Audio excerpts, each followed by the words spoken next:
onto something. I've been down the darkest roads and up in the clouds, but I've always felt that something's missing. That was until I found you right there in the crowd. You came into my life and started a fire.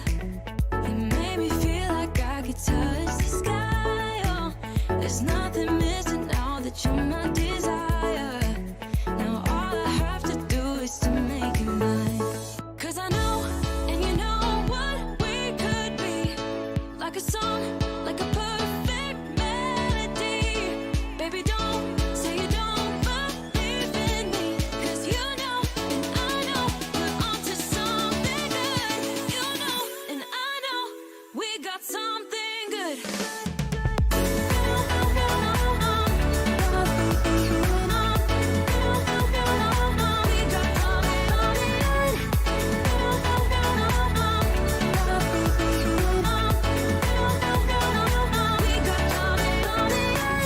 I've been waiting for the one forever. Finally I got you, baby, here in my heart. When I'm with you I feel so much better, oh yeah. Before you I was just a shell, so stuck in the dark. You came into my life and started a fire. You made me feel like I could touch the sky. Oh, there's nothing missing now that you're my desire. Now all I have to do is to make you mine. 'Cause I know, and you know what we could be. Like a song, like a perfect melody. Baby, don't say you don't believe in me, 'cause you know, and I know, we're onto something good. You know, and I know, we got something good.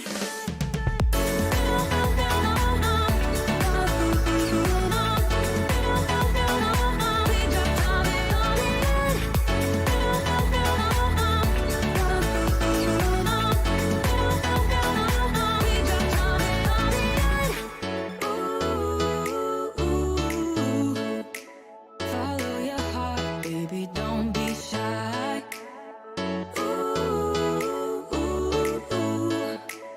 Just follow yours and I'll follow mine. 'Cause I know, and you know what we could be. Like a song, like a perfect melody. Baby, don't say you don't believe in me, 'cause you know, and I know, we're onto something good. You know, and I know, we got something good. Something good.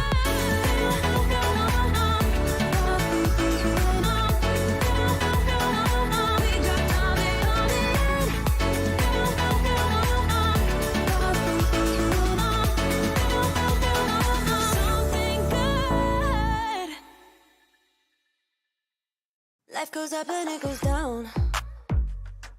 I know my mom taught me that. I figured why we fool around so little, and we keep track of time, being so serious. Idiots thinking it will matter, keep me company downtown before the clock runs out. Sun is shining, but the rain is welcome too. Friends are nearby, don't need another view. Time is not on my mind, but then it's you.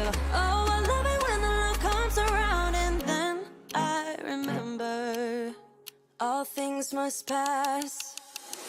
But I'm not gonna wake up, wake up. I'm not ready, let me have another day. Don't wake up, wake up. Keep it steady, 'cause I'm happy, I'm not gonna wake up.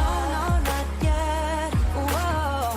No, not yet, whoa. No, no, not yet, whoa. I'm afraid I'll end up nowhere. They keep saying I'll be fine, but how you know that I'll be there when it feels like I'm lying every time someone asks how it goes, and I save the details that actually mean something. Sun is shining, but the rain is welcome too. Friends are nearby, don't need another view. Time is not on my mind, but then it's you. Oh, I love it when the love comes around, and then I remember things must pass.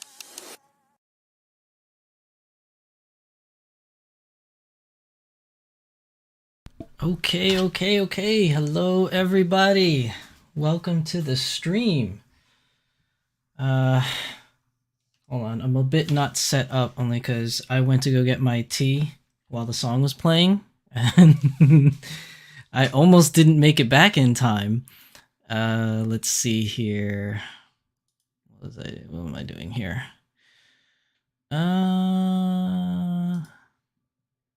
Hold on. I'm getting a brain fart, guys.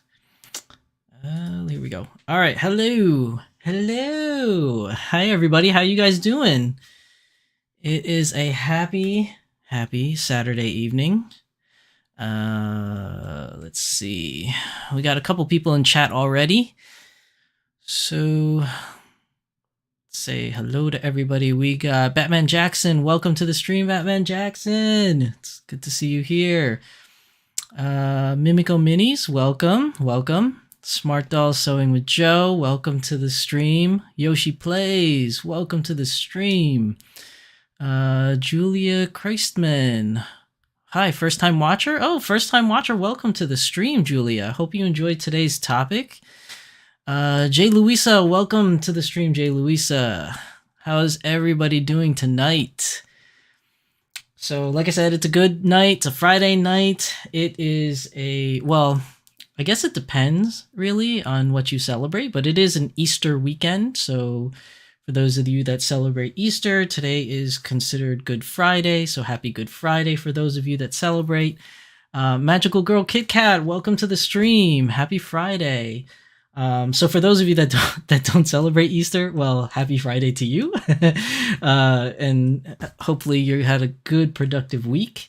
And for those, like I said, that celebrate Easter, happy Easter and happy Good Friday.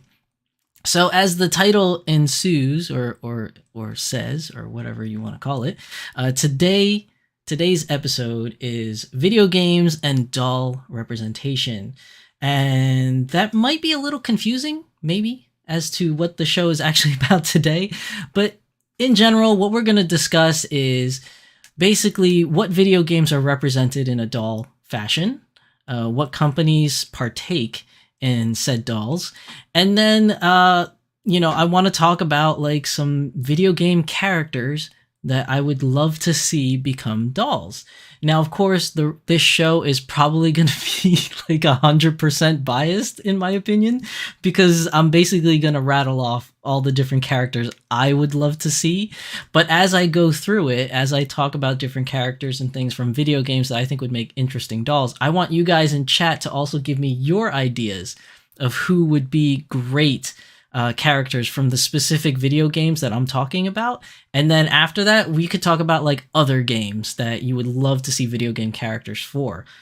But there is already a precedent, right? So there are already plenty of dolls that have video game character representations, which I kind of want to go over first. Just to give you guys a little idea of what's out there and what you could be looking forward to searching for, possible grail dolls maybe. It is unfortunate that one particular brand has way more selection of video game character representation than other brands. So the first couple brands I'm going to talk about are the ones that have the least amount of video game representation. And then we'll move on to the big heavy hitters, so to speak. I have my very lovely Y'shtola here, Dolphy Dream from Final Fantasy XIV, that is going to be participating with us today because she's actually the only video game doll I have. There are others, but she's the only one that I currently own. So without further ado, let's get started with today's video, huh? So we got, Yoshi Plays. Hi, Y'shtola. I'm here with Akiko wearing a bunny girl cosplay tonight for Easter's. Oh, being very theme oriented today, aren't you? I mean, technically she's a cat, so Y'shtola's not a bunny, so she's not really Easter themed. But still, video game theme for today's topic. But kudos to you, Yoshi Plays, for being on theme for for holiday weekend. So let's go on to our first group, and we are going to change screens here. Hold on one second. There we go. And because the screen is too small for the camera for Estella, she's going to go off into her little corner, as all the other young ladies do that hang out with me. They go into this little this little corner on the side of my screen. Okay. So, for today's episode, let's get started with our first brand of video game representation, which would be these lovely ladies. So, A-Zone International, or A-Zone in general, has video game representation for their dolls, but you're not going to see them really in the larger scale dolls. Most of their video game representation of dolls is going to be from the smaller 1/12 or no 1/6 scale, I believe. If I'm not mistaken, it's 1/6 scale. So a lot of them is going to be like these lovely ladies here from Last Bullet, or from what's that other one called? There's another one. It's why can't I think of it now? Now that I'm like on stream, it's like I can't think of it at the moment. What was the other girl's name again? Oh, Assault Lily. That's what it was. I was trying to figure it out. So like Assault Lily and Last Bullet, which if I'm not mistaken are mobile games that are pretty popular in Japan. I could be wrong. I don't know if those games are really readily available internationally. I'm not entirely sure about that. But they're not. It's at the very least, it's not something I'm very aware of. A lot of people playing these games, but it doesn't mean that they don't exist. It doesn't mean that there's no fan base for it. It just means they're really, really popular in Asia. And the characters' designs are actually really, really cool. The other things that A-Zone International does is like Fate Grand Order. They have like a Jeanne d'Arc that's on there, but and that one is more of the 1/3 scale dolls. But that's the only one I can really, really think of that are available from A-Zone. So a lot of what A-Zone does is like original characters, some anime characters, and there is some representation for video game characters, but not as many. Let's see. Kathy Coney says, "Hey guys, welcome Kathy." Mika7, welcome to the stream. Mimico says Assault Lily Girls are 1/12. Oh, okay, so they're 1/12? I thought they were 1/6 for some reason. Maybe it's the Last Bullet Girl that is 1/6? I don't know. But they're the smaller ones. They're the smaller scale ones. They're not like the 60 centimeter or 50 centimeter 1/3 scale dolls. They're like the 1/6, the 1/12 scale. Thank you for bringing that up, Mimico. But yeah, they don't have, A-Zone doesn't really have much representation on video game characters. At least not as much as some others, or one other that we will talk about, as you guys will see as we go on with today's episode. But most of them, if not all of them, are Assault Lily and Last Bullet. And like I said, there's one Fate Grand Order, which is Jeanne d'Arc, and two, Jeanne d'Arc and Saber, I believe. I don't believe that there's any other ones. Like I said, I could be wrong. Correct me if I'm wrong, guys, in chat or in the comment section. Let me know. But I tried scouring the archives, and most of it was OC characters, like original characters or anime characters. So that's really most of what you'll get from A-Zone.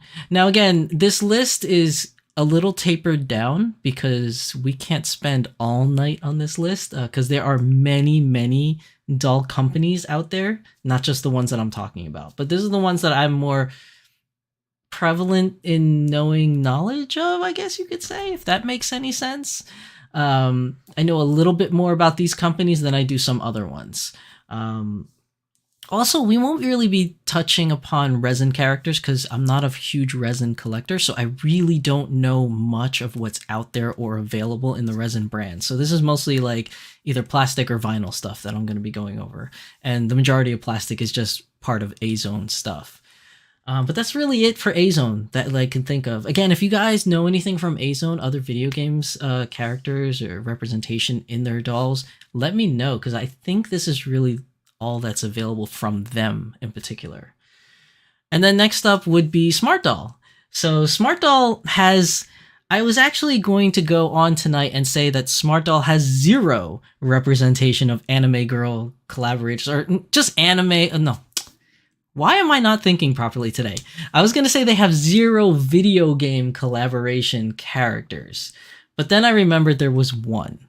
So some of you might be thinking Gurai, but Gurai is not, as far as I know, is not a video game character. It's a model kit character, and I think they have an anime as well now.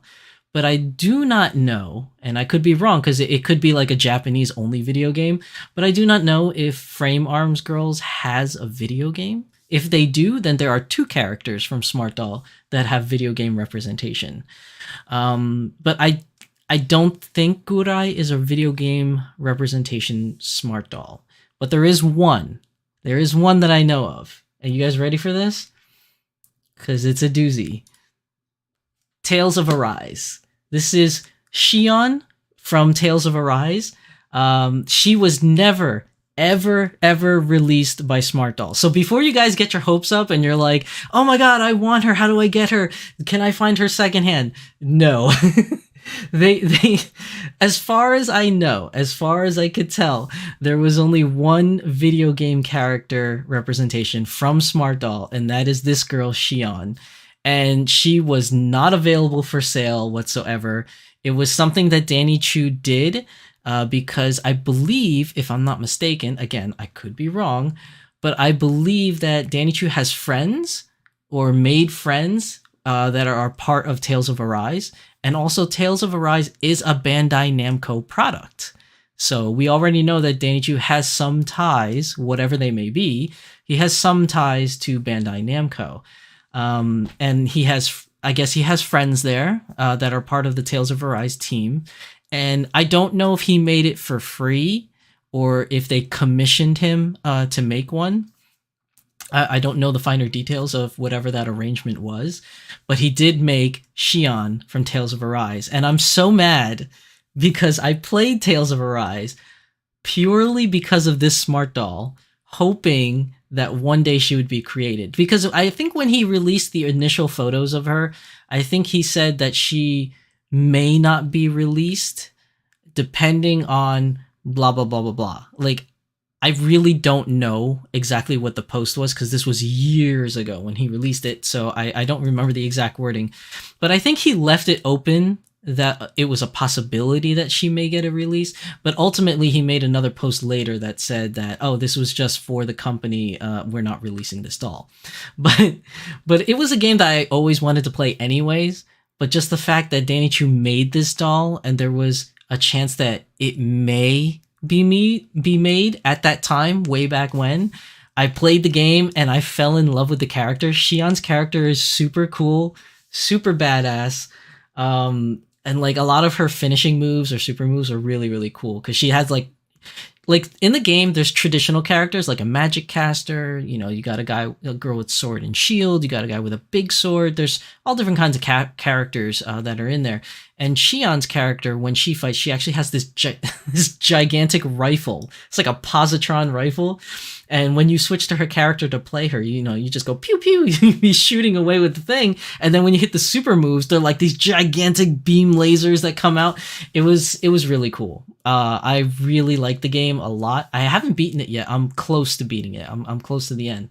But I fell in love with her character, and I'm so disappointed she won't get a release. But if it just so happens that the Tales of Arise people are watching this stream and you want to sell her, give me a holler. Maybe we can work out a payment plan or something, because I would love this girl. She's amazing. So let's talk about some finer points of her, just because she's the only Smart Doll representation for video games. And I just want to point out of how amazing she looks. But also, look at this picture here. We're going to do a close-up. The details in the armor, like, this is some next level stuff. Like, other companies do armor for dolls, and they definitely look super awesome. But this piece from Smart Doll, from Culture Japan, from Danny Chu, whatever you want to say, is amazing. Look at the details here on the breastplate.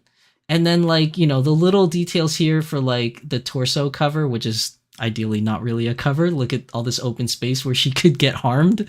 But that's video game characters, right? That's anime characters. You know, they wear armor that doesn't make typically any sense for battle, but that's what it is. And for whatever reason, she has shoulder pauldrons, which look really cool.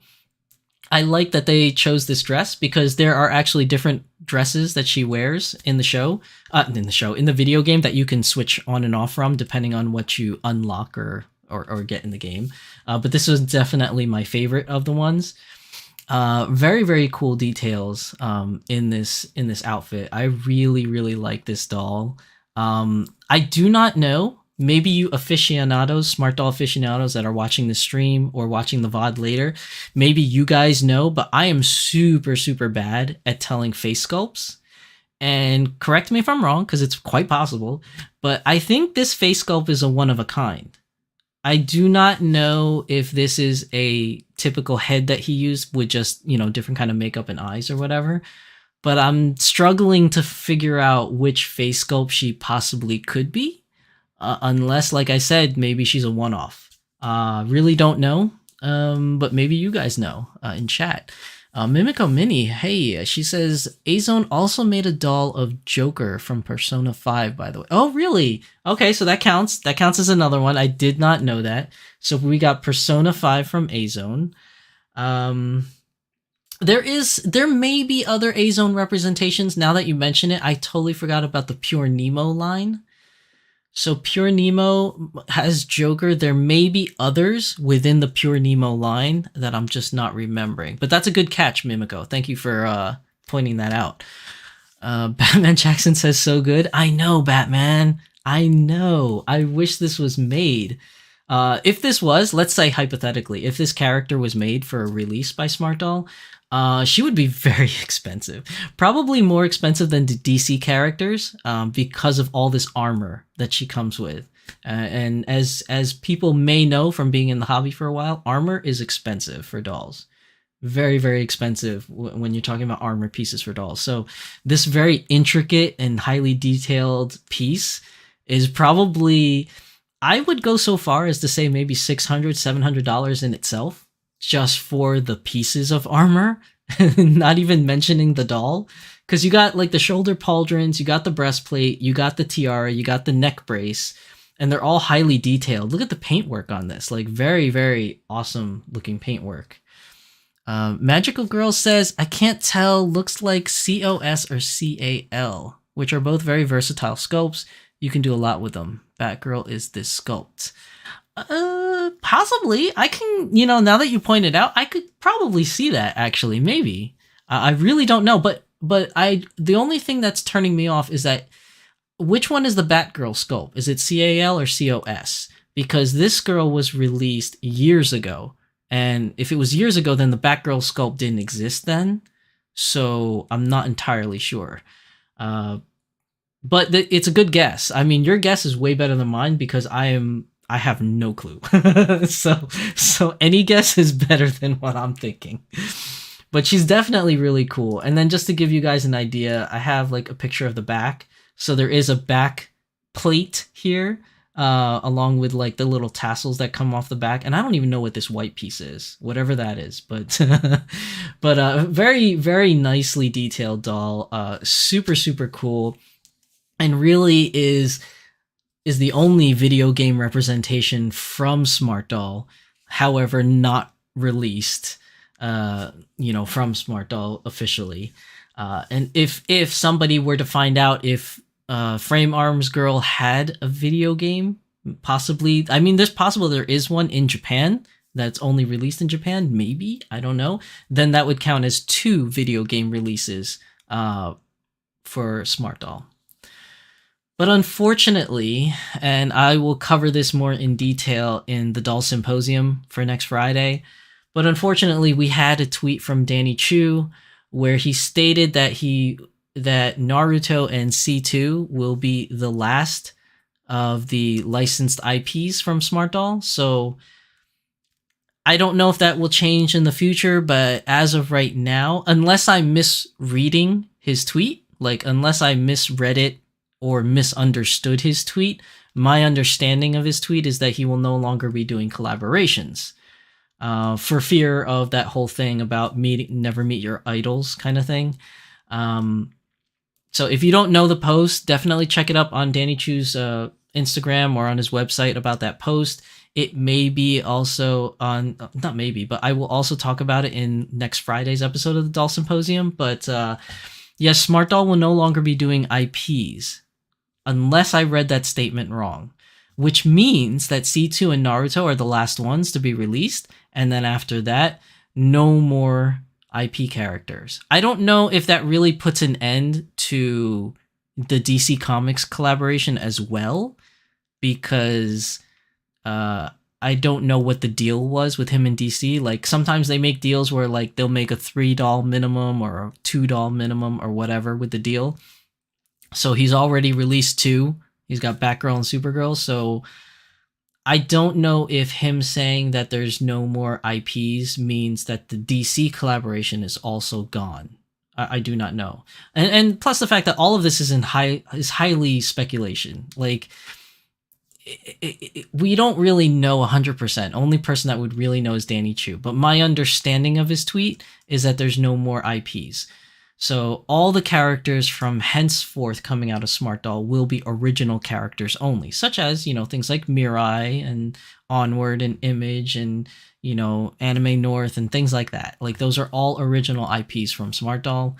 Unfortunately, we will get no more IPs from Smart Doll unless otherwise stated from Danny Chu, which is very unfortunate. At least for me, is very unfortunate. It doesn't mean I hate the company, not at all. It just means that, like, for me as a collector that likes collecting like anime collabs and video game collabs, I really love Smart Doll as a brand, and I want more collabs from Smart Doll. I really want more of them, because every single Smart Doll collab has been a banger.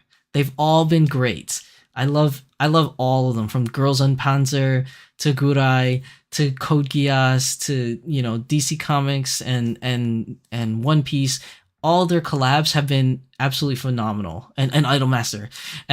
Some people out there might tell you that their collabs are okay, or whatever. Personally, my own personal take is I love all his collabs, and I hope that there will be more of them. But if he decides not to do any more collabs, then, that's just his decision. It's his company. He can run it any way he wants. I'll still be buying Chitoses forever. So if he keeps making more Chitoses, he's definitely got my money on that one.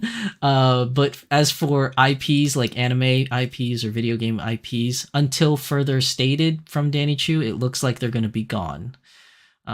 So that is an unfortunate chapter in Smart Doll lore or history, but you never know. Things can always be revisited. He may reopen IPs again at some point. You never know. I feel with not only Danny Chu but any company in general, like, nothing is really ever 100% gone.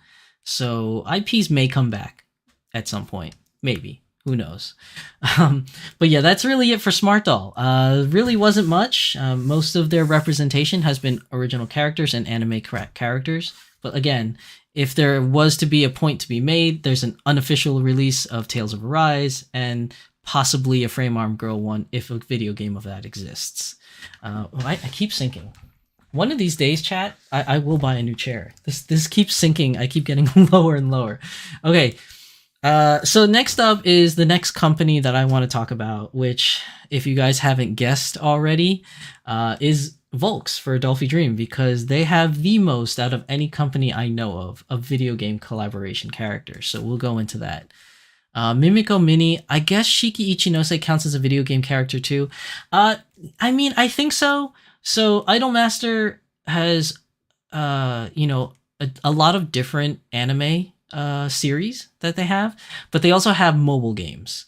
And I think Shiki Ichinose, or the Lips Girls in general, I believe they are all represented in those mobile games. And it's a gacha game, so if you're lucky enough to pull any of those characters, then I guess that counts. So I guess you're right. Maybe technically 3 dolls for video game collaborations or representations from Smart Doll. One that actually had an official release, if we want to count Shiki Ichinose and Mika Jogasaki. I was really hoping that he goes through the entire Lips lineup, because there's a lot of characters in the Lips lineup that I think is really cool. Pretty much almost all the girls from the Lips group is really awesome, and I was hoping he'd fill out the whole crew at some point. But yeah, if he's done with IPs, then that's definitely not going to happen. But yeah, Shiki Ichinose, I guess technically counts as one because, you know, there was a mobile game released. You don't really get to play as the characters, but they are there. They are present since it is a rhythm game. Magic Oga says COS and CAL have been around since before I joined the hobby in October 2020. Backrow COS. Oh, okay. So then, yeah, then maybe it is a COS or CAL head sculpt. That could be possibly true. So maybe some of you out there that are very handy and crafty could custom make your own Shion, at least, you know, the face and maybe the wig. As for these armor pieces and the dress, I don't know. But yeah, that's pretty much it. So let's move on to the next company that's going to take up the bulk of the video game representation, which is going to be Dolphy Dream. So let's start off with a couple of them. So for those of you that are not familiar, the girl on the left is from Higurashi, and her name is, I believe, Rena or Reina. I don't know how you pronounce it. And this game was a visual novel video game, and an anime representation as well. And she is, I think, the main character, if I'm not mistaken. It looks like a very cute girl kind of anime or video game from looking at this picture, but you are sorely mistaken. It is a horror game. I didn't play it, but the way the game was described to me is that it's a horror video game with a lot of gore and blood, and it's very dark. I heard it really screws with your head. So if you are into that type of thing, maybe check out Higurashi. I was pretty surprised that Volks released this girl, considering the very dark and bloody nature of Higurashi itself. It's kind of like goes against, I guess, their whole cute, beautiful girl image, but there's no denying the fact that Rena is pretty cute. But knowing her history and backstory, she's pretty damn dark.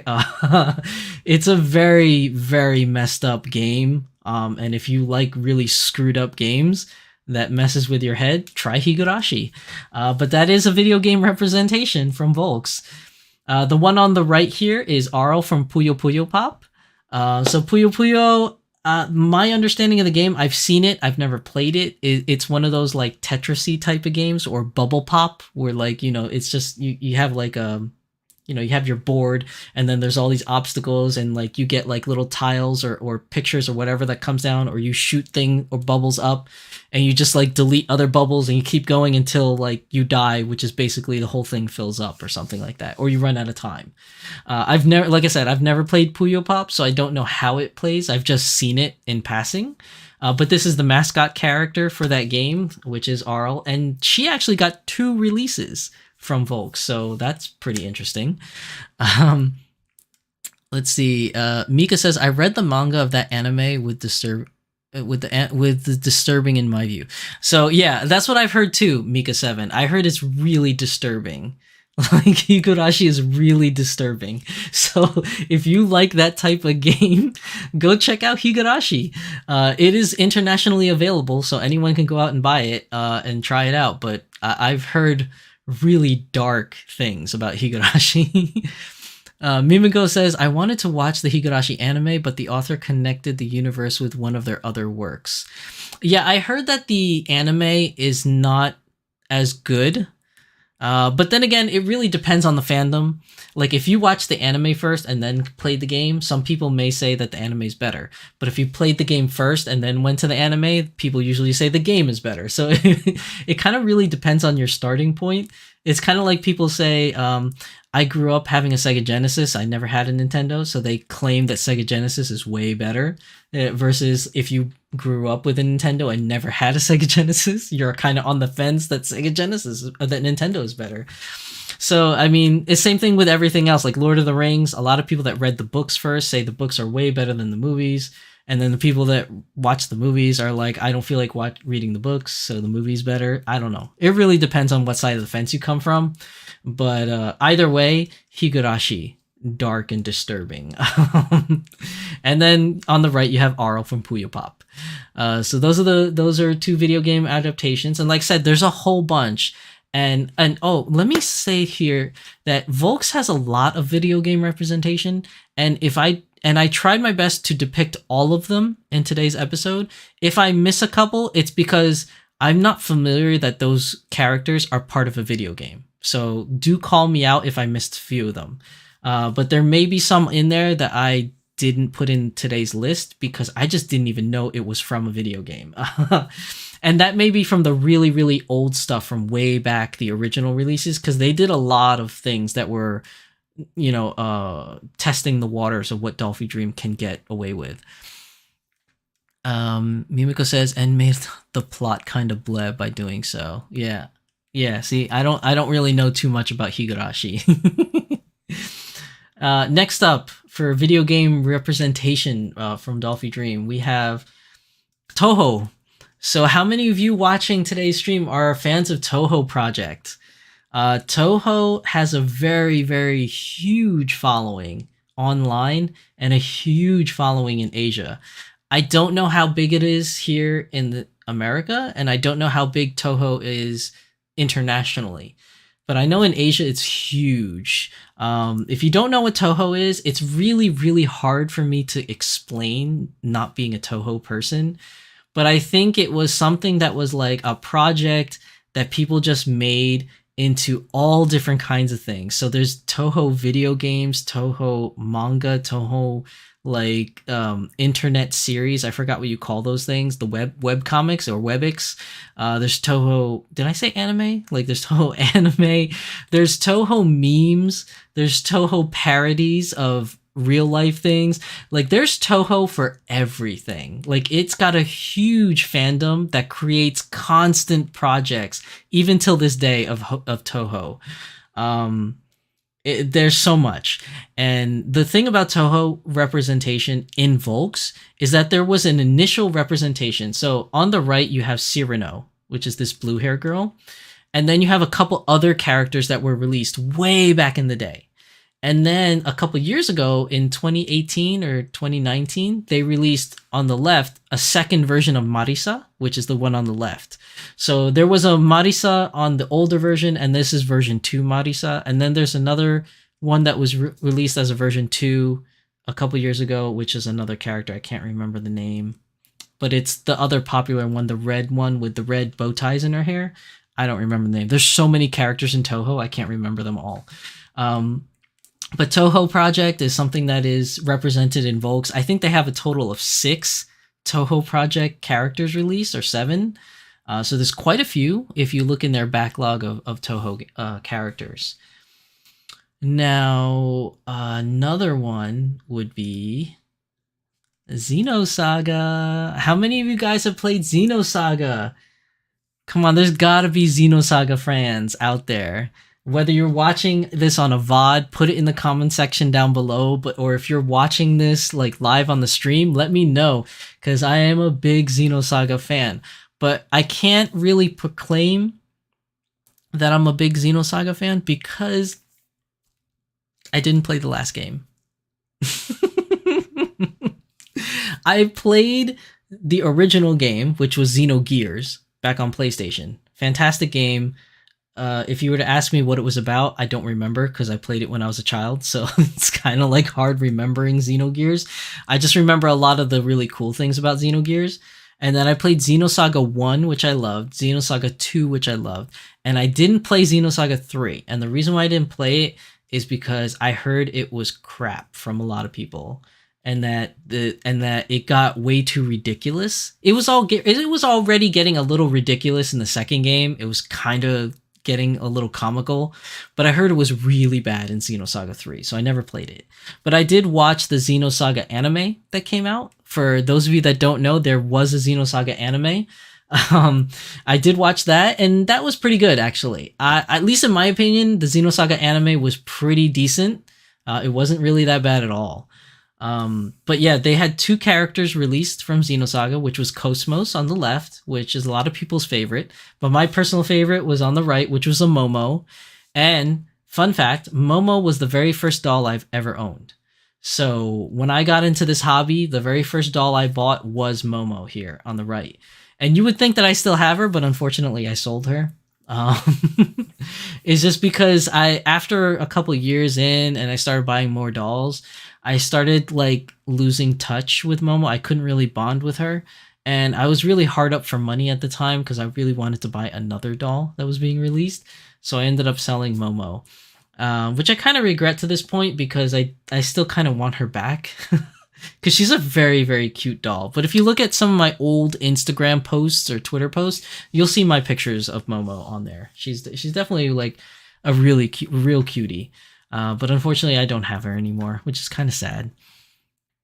Let's see. Magical Girl says, my brother played it. I watched him play, but it has been forever. Yeah, the game came out a long time ago, Kat. Mimiko says, Volks made Cyrano, Reimu again, Marisa again, Yomu, Sakuya, and I think that's all they did. Yeah, so that's already like, was that 4, 5, 6, 7? That's 7 total dolls. Of course, 2 doubles, but yeah, they made a lot from Toho. Batman Jackson says, I'm gonna get Cosmos one day, but I have to stop buying other dolls to afford their secondhand prices. Yes, Cosmos on secondhand is pretty expensive. And not to mention, she doesn't come with her guns. The original doll, you have to buy the guns separate. So if you want the full kit of Cosmos, you actually have to buy the guns separate, which are quite pricey. I think they're about $100 to $150 each gun, and there's 2 guns for the set. So yeah, Cosmos is kind of pricey. Mika says, I do not play video games, but I watch YouTube video of people playing video games. Well, at least, you know, that's a big thing nowadays, is that people like to watch other people play video games. That's why Twitch exists. It's a very big thing. I mean, I'm on Twitch myself, so I play video games on Twitch, for those of you that don't know. If you want to watch my Twitch channel, it's Shizusan Plays on Twitch. But yeah, I mean, I play video games too, and people like watching video games, and I didn't understand the appeal until I found a couple Twitch streamers that I actually really like. So I actually started getting into it, and that's why I kind of started doing Twitch myself. But one of the big ones that I really like, which is probably everyone's favorite right now, is Iron Mouse. I love Iron Mouse. She's so cute and she's so funny, and especially when she does collabs with Sea Dog VA, which she does a collab with Connor or Lord Aethel or Nyanners. When those 4 get together, it's hilarious. If you haven't seen Iron Mouse, Connor, Nyanners, and Lord Aethel play Monopoly, oh my god, that is the funniest stream. Watching those 4 play Monopoly, it was like a 5-hour like stream session. You could find it on YouTube. I watched the whole 5 hours because it was hilarious. Just them playing Monopoly was absolutely ridiculous. So if you like watching streamers, that's my suggestion. Go check that out. But but yeah, these 2 characters from Xenosaga were another release from Volks. Very, very cool. Let's move on to some other ones. Now here's some cool ones. Oh, wait, I went too fast. No.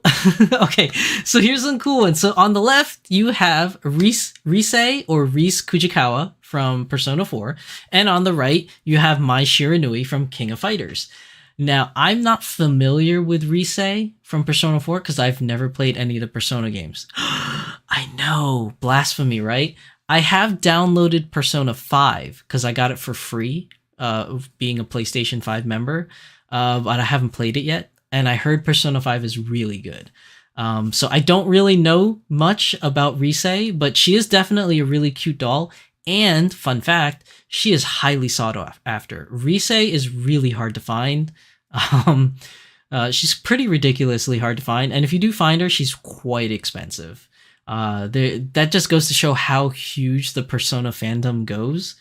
She's really sought after. And then the one I know of is Mai Shiranui on the right, which I wish I could own one of her because she's one of my favorite characters to play in King of Fighters. Mai Shiranui is definitely one of my favorites. And then like there's also other favorites out there like King and Terry Bogard, the classic characters. And then there's what's that other one? What's that? I can't remember her name. The girl with the whip. I can't remember her name, but she was definitely a really cool character to play. But if I could get my hands on a Mai Shiranui, I would love to. But she's also really hard to find because she was released a long time ago. I have seen her, pop up from time to time, but it's really few and far between. And she's usually fluctuates around like a $900 to $1,200 if you can find her. But very cool doll. And like I said, Rise is pretty expensive too. Batman Jackson says, LOL, I'm watching Mouse right at the same time as this live. Yeah, because she streams almost every day. It's pretty easy to catch Mouse live because she is almost always live. Mouse is real cool. I hope that Iron Mouse comes to Anime NYC, like the whole Vishoujo crew, because I would love to meet Iron Mouse if she does. I heard that the Vishoujo crew came out last year, but I wasn't able to catch Iron Mouse then. I think one of the doll people that showed up to the doll meet said that they saw her there, but I missed out because I was trying to find a table for our meeting when she showed up. So I totally missed Iron Mouse, but I'm hoping this year she comes back to Anime NYC. Maybe I can meet Iron Mouse then. And for those of you that are a little confused when I say meet her, is that Vishoujo sets up a booth with a giant TV screen and the character pops up on the screen and then there's a camera in your face. So you can stand next to the screen and talk to Iron Mouse and all the other Vishoujo characters. I would love to meet Iron Mouse one day. She is super cool. I love watching her streams. I can't say enough about how cool she is. It's pretty awesome. Let's see. Shiki Katana says Iron Mouse is great at singing. Dude, she's dope at singing. Apparently she was trying to be an opera singer, before she got, really, really sick. But if you ever catch her singing on her streams or watch any of those VODs where she's singing, amazing voice. She has a beautiful voice, that girl. Jay Luisa says, my favorite characters from Persona 5 are Yusuke and Futaba. You'll get to know them when you play. I mean, I'll try. It's on my list of games to play. I'm currently in the middle of trying to finish 13 Sentinels.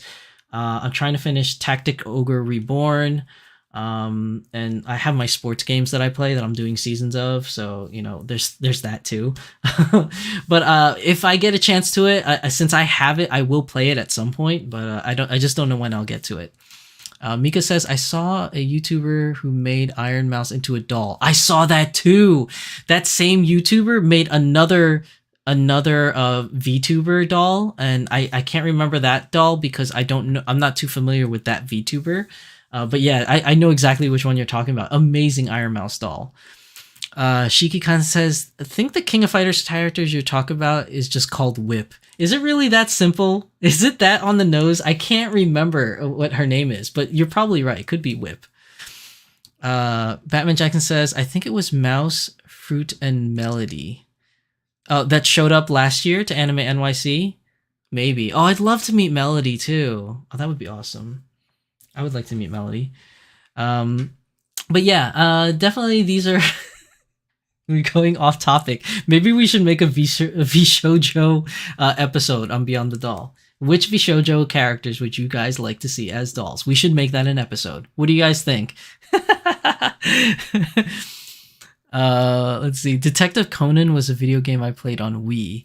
Detective Conan is a really popular game and a really popular anime. I mean, I'm personally not into it, but I know it has a huge fandom.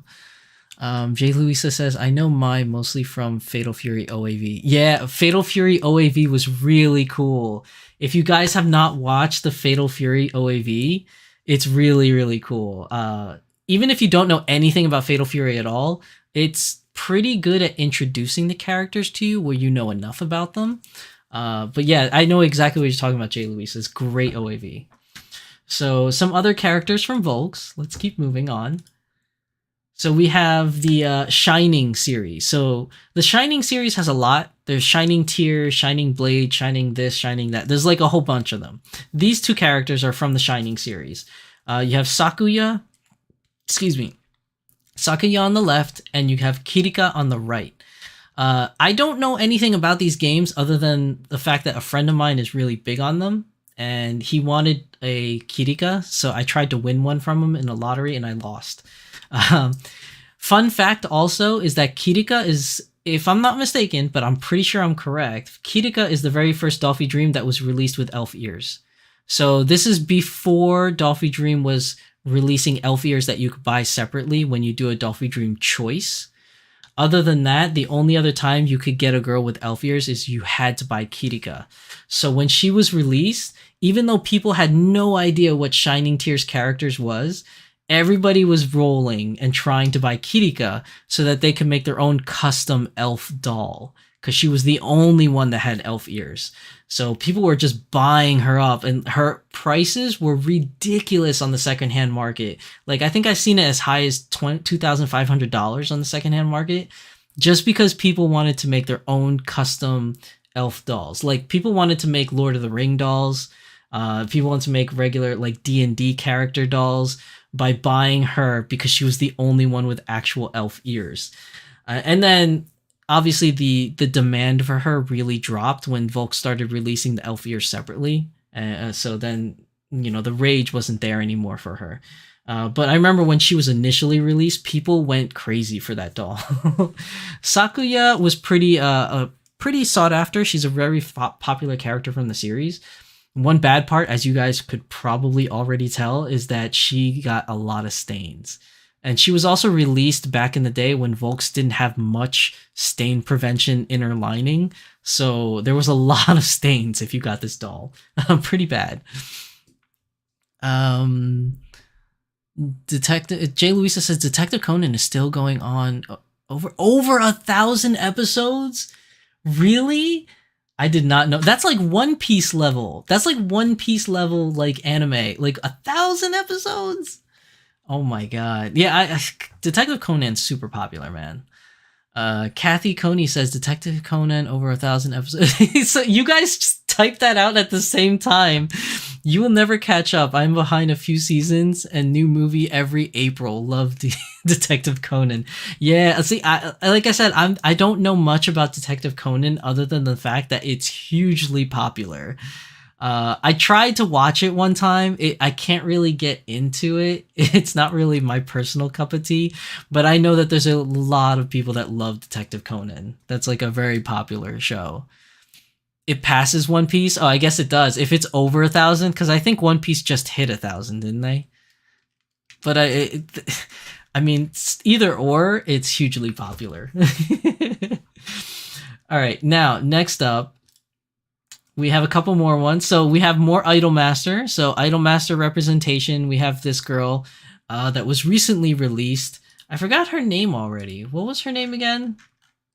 It was Fumika Sugisawa, or Sagisawa.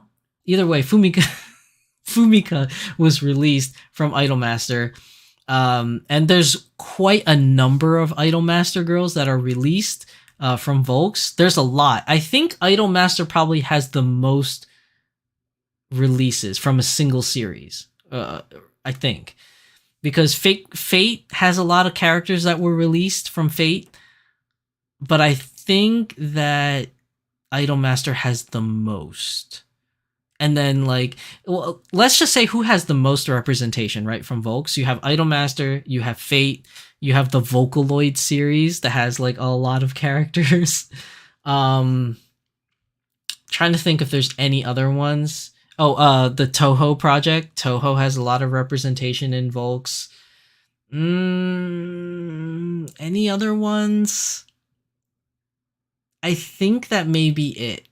So, I mean, you have a lot from those 4 different companies already that has many representations in there. And then on the right, you have Matoi from Phantasy Star Online. So if any of you guys are Phantasy Star fans, it just sounds weird to say Phantasy Star fans. It sounds a little redundant. But Matoi was released if you are a Phantasy Star person. And again, like I said, there's plenty of different characters from Idolmaster representation there.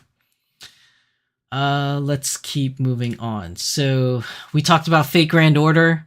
So this is just a nugget of them. There's a whole bunch of other ones. You have the Master, you have Saber, you have Rin Tosaka that has representations. You have Skahath Skadi.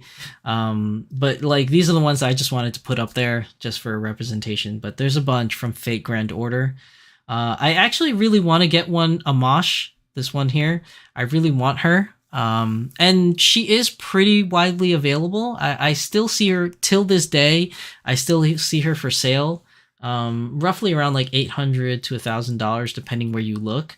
So if you do want her, there's plenty of her out there.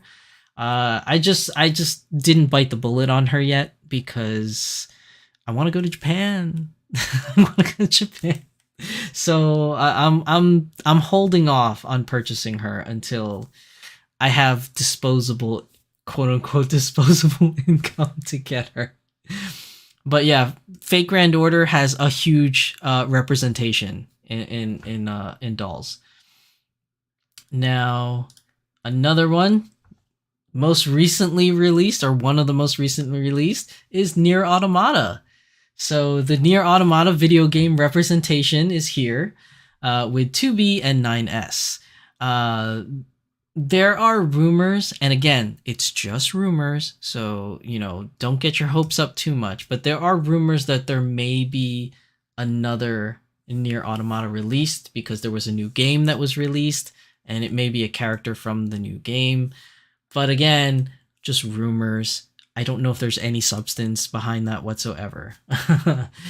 But I think 2B is definitely highly popular. Okay, a lot of people buy her.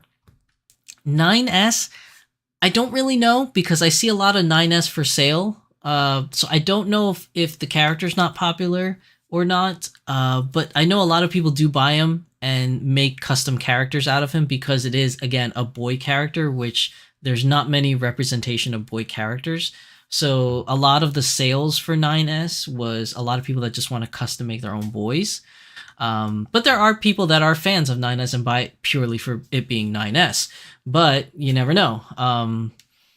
There is definitely more 9S's available on the secondhand market than there are 2Bs. Mimiko says, I know nothing of Nier, but I love 2B's sculpt. Yeah, there's a lot of people that love Nier and love 2B character that has never played the game.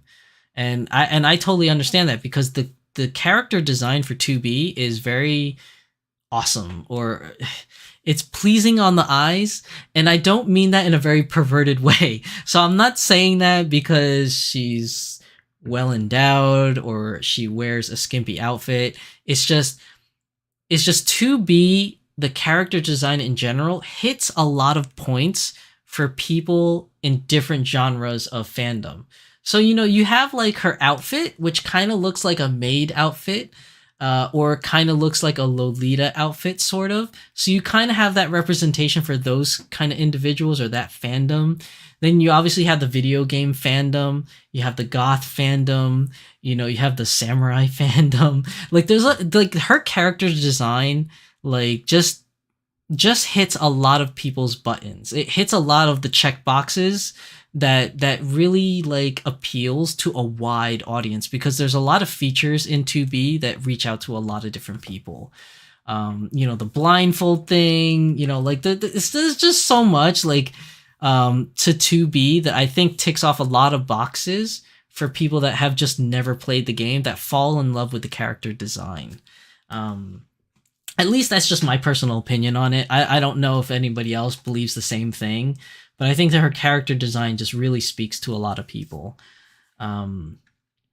Next, let's move on to Final Fantasy 14, which we have Y'shtola. Yay! Okay. She comes back just for this. Y'shtola! So we have our newest video game collaboration or representation from Volks, which is Final Fantasy 14's Y'shtola. So let me see. Hold on. Check this, guys. Check this. Bloop. We're gonna do a bigger one. So, okay. I'm trying to get my hands on her so that she doesn't fall. But yay! Video game representation, Y'shtola. Can I make her closer? Woo! Okay, don't focus on me. Focus on Y'shtola's face. Such a cutie, right? I love her. She's totally adorable. But yeah, video game representation at its finest, if I do say so myself. She's super cute, and I love her ears. I love that Volks made this girl. There's a lot of things about her I really like. I mean, she comes in a tan skin tone color, which is, again, something that's not very represented in the collaboration field. There's not many tan girls in the collaboration models.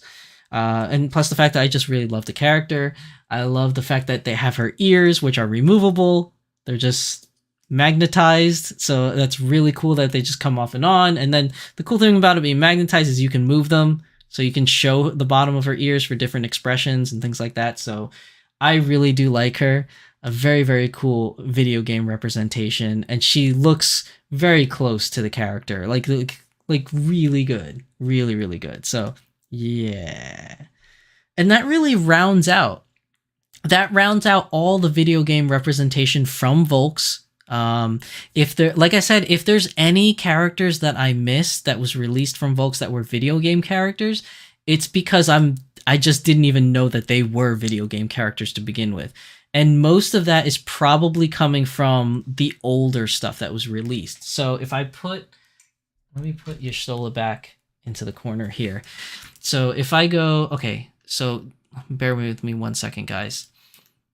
Where is it? No, not that. Hold on.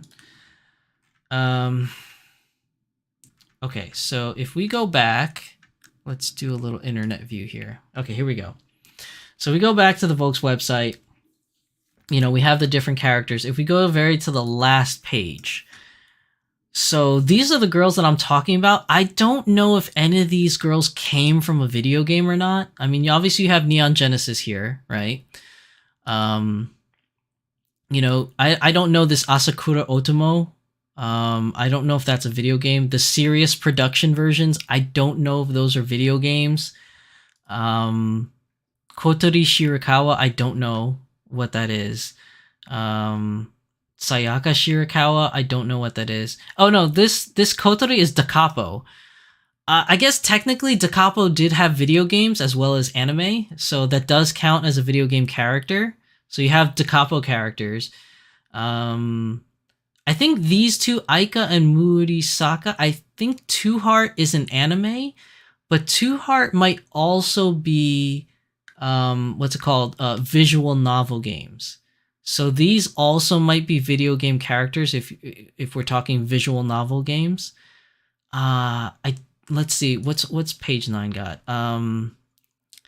I don't know about these girls. Like, I don't know if any Excelling Brown or Ratuni Subuta, I don't know if those are video games. They might be. I don't know. Like, I'm just not knowledgeable in that. Like, if I click on one of them, what does it say? Okay, it says Super Robot Wars Original Generation. So I don't know if that's a video game or an anime. Maybe you guys know that are watching the stream. They could be video game characters. Again, I'm just not familiar with these games. Like, I really don't know anything about these games. Mimiko says Alyssa from God Eater. I saw that one, but I thought God Eater was an anime. There's a game for God Eater? I didn't know that. Like, I didn't know God Eater had a game. I thought it was just an anime. So that's another one I probably missed. See, like, there's more girls here, but I don't know if they come from video games. Like Ruiz, Yuki Morikawa, I don't know if those are video game characters. Iki Tosen, it's an anime. I don't think they have a game. Latuni and Excelin are game characters too. Okay, see, I didn't know that. Like, I'm unfamiliar with those games. Oh, I missed this. Shining Hearts. It's another part of the Shining series. Like I said, they have more more characters from the Shining series. Any more on here? These are Fates. These are Kaon. Lucy, I don't know where she's from. Tsukihime character. Sakura from Sakura Wars, I guess that technically counts because Sakura Wars is a game and an anime, so I suppose Sakura does count as part of that, and there are 3 releases for Sakura. So that has 3 video game adaptations. Two Heart is an eroge, but eroge is like a game, right? It's like an eroge game, like kind of like what My Dress Up Darling, right? Like the one that she likes playing the game, right? Is that considered eroge? I think. I'm not entirely sure. Let's see. Has an all ages version too. There's more characters here. I'm not entirely sure. Okay, here's the Alyssa God Eater. So like, I did not know that God Eater was a game. So then that's another adaptation that's on there that we can definitely add to the list. But yeah, there's a lot. There's a lot from Volks, and that's because Volks is very heavy with their anime. Or actually, I should just say with their collaborations in general. Like, they just have a lot of collaborations. That's the bread and butter of Volks, and what they make is anime collabs, video game collabs, or any other kind of collabs like Vocaloids and things like that. Like, they do a lot of collabs. There's not much original characters from Volks. You have your D-Chords, which I don't even know if it's original character. It's just custom characters. You have your Dolphin Dream Choice, which is custom characters. Then you have your Akihabara Schoolgirls, which is their own original IP, and then you have their original OC characters for their vinyl, their original, I guess you could say, or standard issue dolls, like the what's it called, like Candy and Toa and things like that. But their bread and butter from Volks is their collaborations. So if you're a collector like me, Volks really appeals to you, not because it's a better doll company or anything like that, because we know there are plenty of good doll companies such as Smart Doll and A-Zone. But Volks really appeals to me because they do a lot of collabs. And I'm just like a really big collector, and that's just what I love collecting, is just like my favorite characters from video games and shows. So, I tend to have a lot of them. But that doesn't mean I don't like other characters, as I have a Kano from A-Zone, which is an original OC character from A-Zone, and I have plenty of Smart Dolls, which are most of my Smart Dolls are OC original characters, which I love, like Mirai, Kizuna, Chitose, Kanata, Moment, you know what I mean? Like, I have a lot of original characters from them because Danny Chu just doles out beautiful OC characters. But if you do like collaborations, Volks is definitely where to go because they just do a lot of collabs. So if you look at this list, you go on their website, look at the list, there's like 10 pages, right? Total, I think 10. If we go to the last one, 10 pages of characters, and you have 1, 2, 3, 4, 5, 6, 7, 8, 9, 10, 11, 12, 13, 14, 15, 16, right? 16. So that's $160, right? Because 16 times 10. If my math is really off, I'm sorry, and I apologize for my stupidity. But I think that's 160 collaboration dolls released from Volks. So there's a lot to choose from here. And obviously there may be some that, is not part of, maybe there's a show that you like that's not on the list or something, but there's a lot of characters here on the Volks. So let's see. Let's move this over. Mimiko says eroge is erotic game. Okay, yeah, thank you for clarifying. I was pretty sure it was a game. It meant it was a game. I just wasn't 100% sure. Basically a visual novel with lewd scenes. Yeah. Essentially, yeah, that's what that is. So that's everything for video game collaborations. We talked about some A Zone, we talked about Smart Doll, and we went through a plethora of Dolphy Dream choices. So for the second half of today's stream, what I want to talk about is what kind of video game characters do you want to see as dolls in the future, or would love to have a custom created doll in the future? This is kind of like a really big dream doll section in a way, but this part of the rest of the video is extremely biased because it's all my choices. But I would love to hear from you guys on stream, or you guys watching this on the VOD later. I want to hear in the comment section down below. Let me know if any of the games that I'm covering today are, if there's any characters you would like to see from those games in particular. And then once I finish that list of stuff, I want to know any kind of games that you guys want to see in general that I didn't mention, because obviously I don't play every single type of game that's out there. So it's more than likely I missed a favorite game of yours. So if you are watching this live on the stream, or if you're watching this on the VODs later, let me know what video game you love and what character you would love to see get some representation, get some love in the doll community. So without further ado, let's go into the custom section, right? And first up, because we're already talking about Final Fantasy XIV, let's talk about Final Fantasy XIV. So Volks has already opened the door by releasing Y'shtola as a collaboration, and I kind of want to see more. Do they have the ability to make more dolls from Final Fantasy XIV? Who knows? But here are my choices, right? Who would I like to see? If you're a Final Fantasy XIV fan, let me know. But I think Lise is definitely one of them. I think Lise could definitely be a Dolphy Dream. I could totally see her being a Dolphy Dream. I would love for her to be a Dolphy Dream. I think she would be a pretty awesome choice. She would have to be a Dolphy Dream, like a regular Dolphy Dream on the DD body. I would think that Lise fits the DD body type. She would do extremely well. There's a huge popularity for Lise. I definitely think that if they do release her, this would be my favorite outfit. I think this would be the most attractive outfit she could be put in. Now, she does have two other outfits that she had, but I think this one is the best representation of her. It's also the more recent one of her that you would have. And I could go through a plethora of characters, but I'm not going to waste your guys' time with a plethora of characters. But my other choice would probably be Minfilia. I think Minfilia, even though she is not a favorite character of mine, I think her character design lends really well to be a Dolphy Dream or any other kind of doll, whether it be Dolphy Dream or A Zone.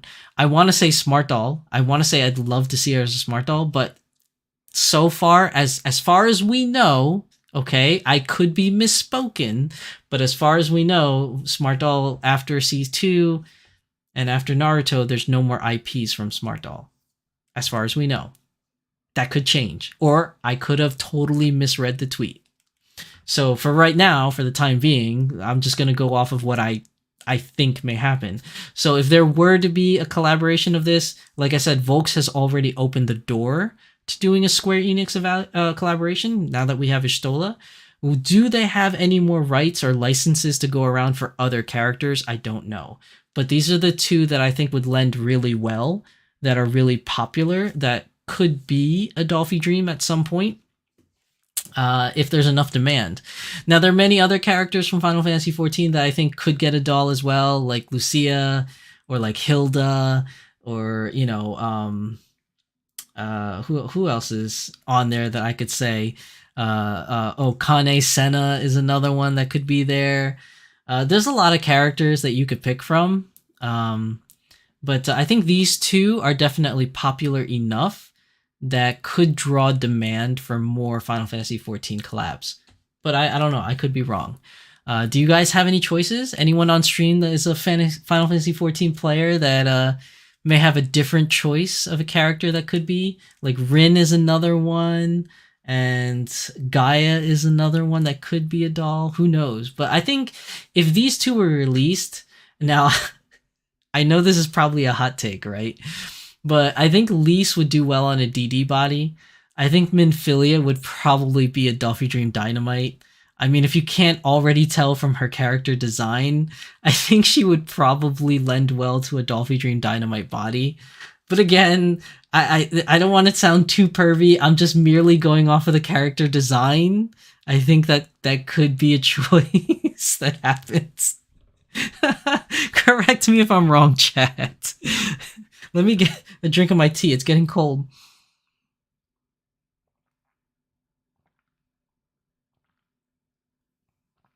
Ah, I love tea.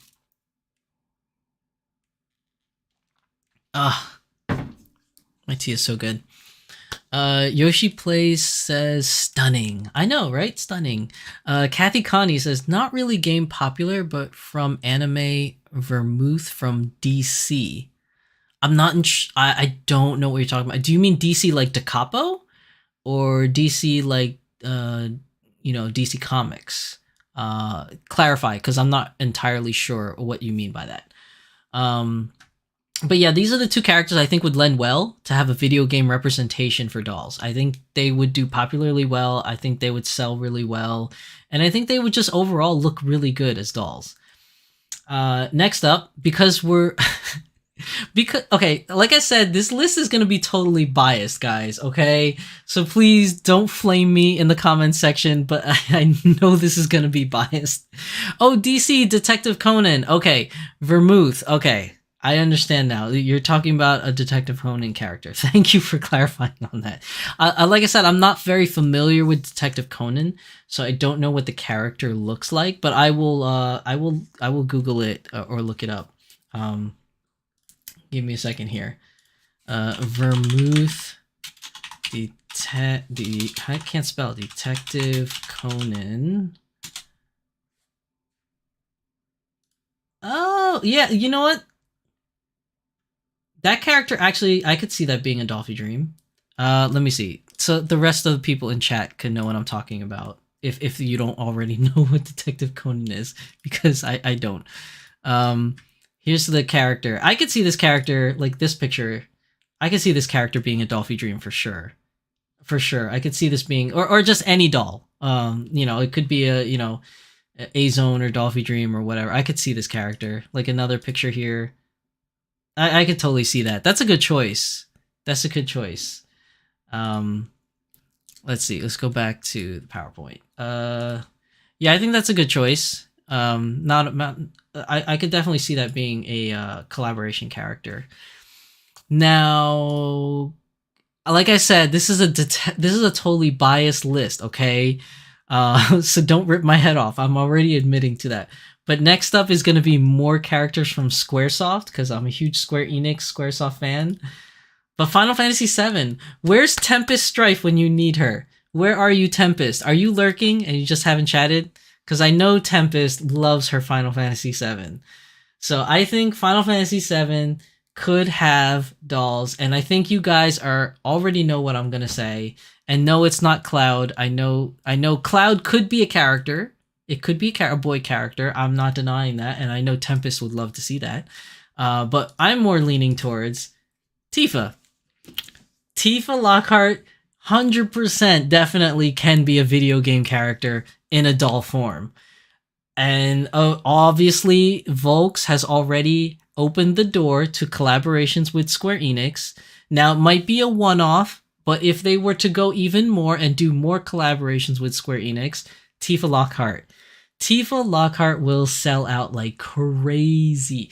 If she becomes a pre-order project, if Tifa Lockhart becomes a pre-order project, Volks is going to go bankrupt with vinyl. They're going to have to find out how to outsource more vinyl than they have, because I think she would demand so much popularity.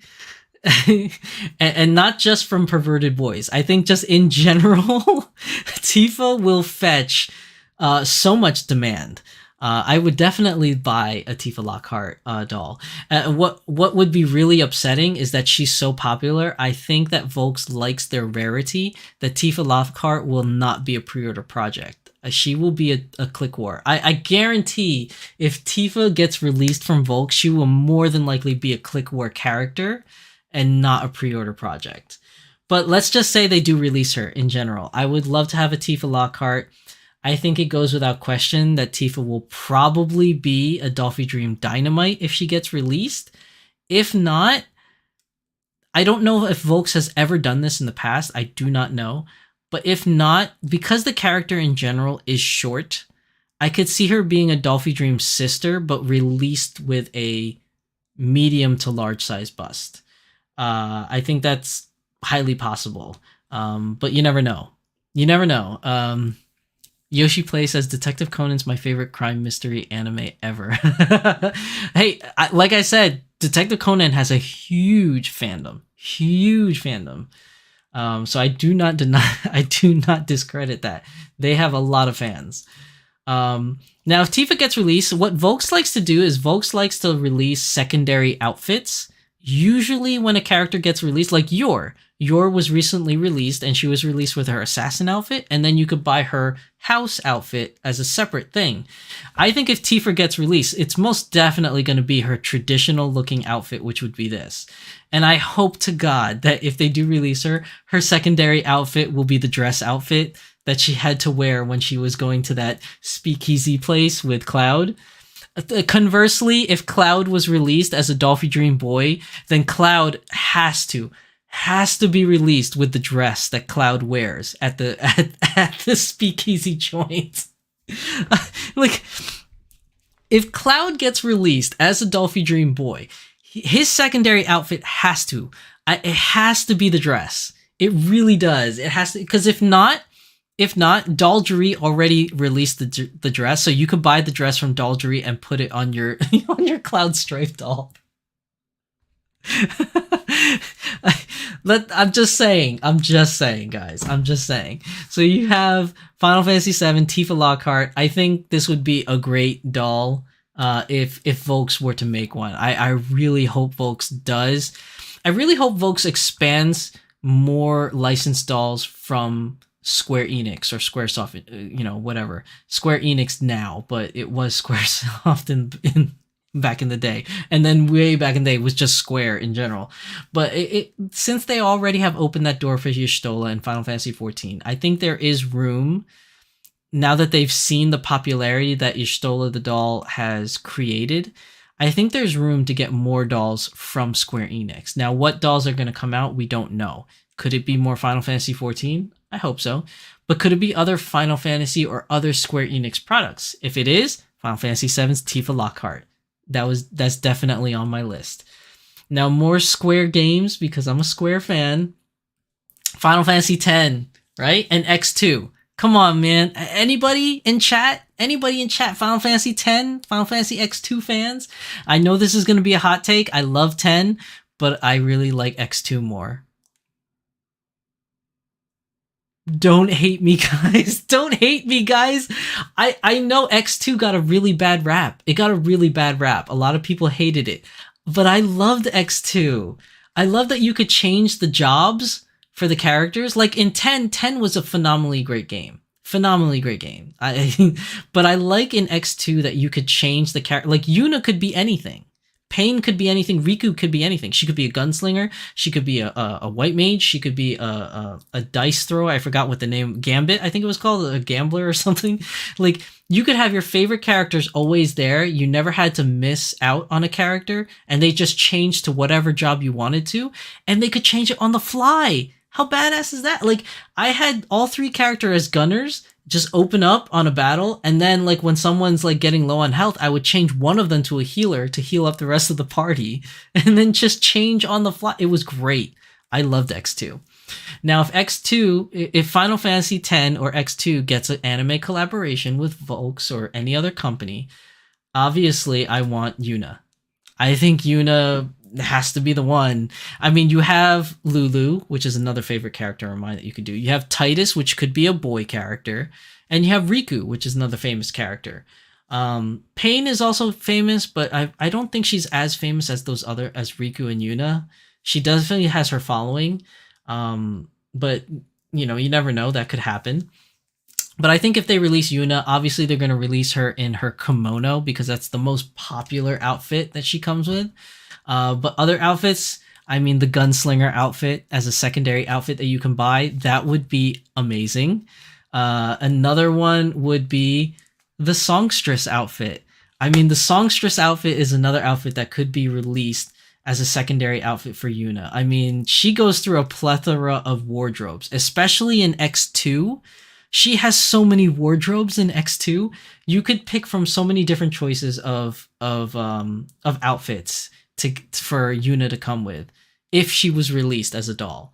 I can, if Volks opens up that door to do more collabs with Square Enix, Yuna is definitely a doll I think should be made and could be made, and would definitely, even though Final Fantasy X is pretty old news now, and they've recently got like a remake in like, what is it, 2018 or 2017. I still think the character is widely popular enough to get a doll release, for 100% for sure. Yoshi Play says FF12, FF13, and FF15. Oh, and I also played Dissidia Dukem on PSP. FF12 is one of my favorites. I love 12. 13 I wasn't a big fan of, sorry to say, and 15 I absolutely hated.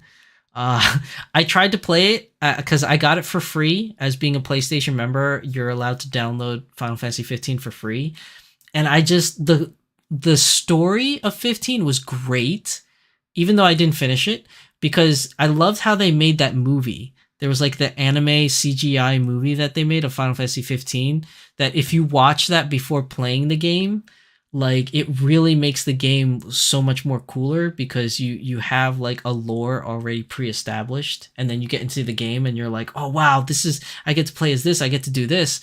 But the gameplay, the way you play the game was so clunky. It was so slow. It was so clunky that it really turned me off from playing the game. So the story seemed really cool, but the play style was so like slow that I couldn't play it. It just bothered me too much. Yoshi Play says, planning on buying Final Fantasy 14 and see. 14 is great. I play 14 all the time. I stream it on Twitch. But I'm just warning you right now, if you get 14, it might consume your life, because MMOs just do that to you. I also played FF5 and 7. 7 is great. I never played 5. I've heard from Final Fantasy aficionados that's played every single Final Fantasy known to existence. I hear from a lot of people that 6 was probably the best one, but I could be wrong. That's just what I've heard. But getting back to the dolls, Unidoll, please, Unidoll. She would definitely be a Dolphy Dream, if not a Dolphy Dream sister. I think would fit Yuna very well. Purely sister for height reasons, because she is quite short. But if not, a regular Dolphy Dream would be totally fine. I think a regular DD size for Yuna would be great. And the Gunslinger outfit or the Songstress outfit as a secondary outfit, either one of those would be fantastic. Now, Xenosaga. Now, Volks has already released Xenosaga characters, right? So that door is already there. It's already open, right? And I would like Xion. I'm kind of disappointed that Xion didn't get a release. I mean, from Xenosaga, you had Cosmos, you had Momo. Why not Xion? Xion was by far my most favorite character from Xenosaga. Now, I know a lot of people are Momo fans, and I know a lot of people are Cosmos fans, but I feel like Xion doesn't get enough love, man. Xion is a great character. She's the main character. She's the character that you start playing as. And she's super cute. I don't know, maybe it's because I got a thing for girls with glasses. And she definitely is a glasses-wearing character. But I think Xion would be a great Dolphy Dream sister. I think she would be a really great Dolphy Dream sister.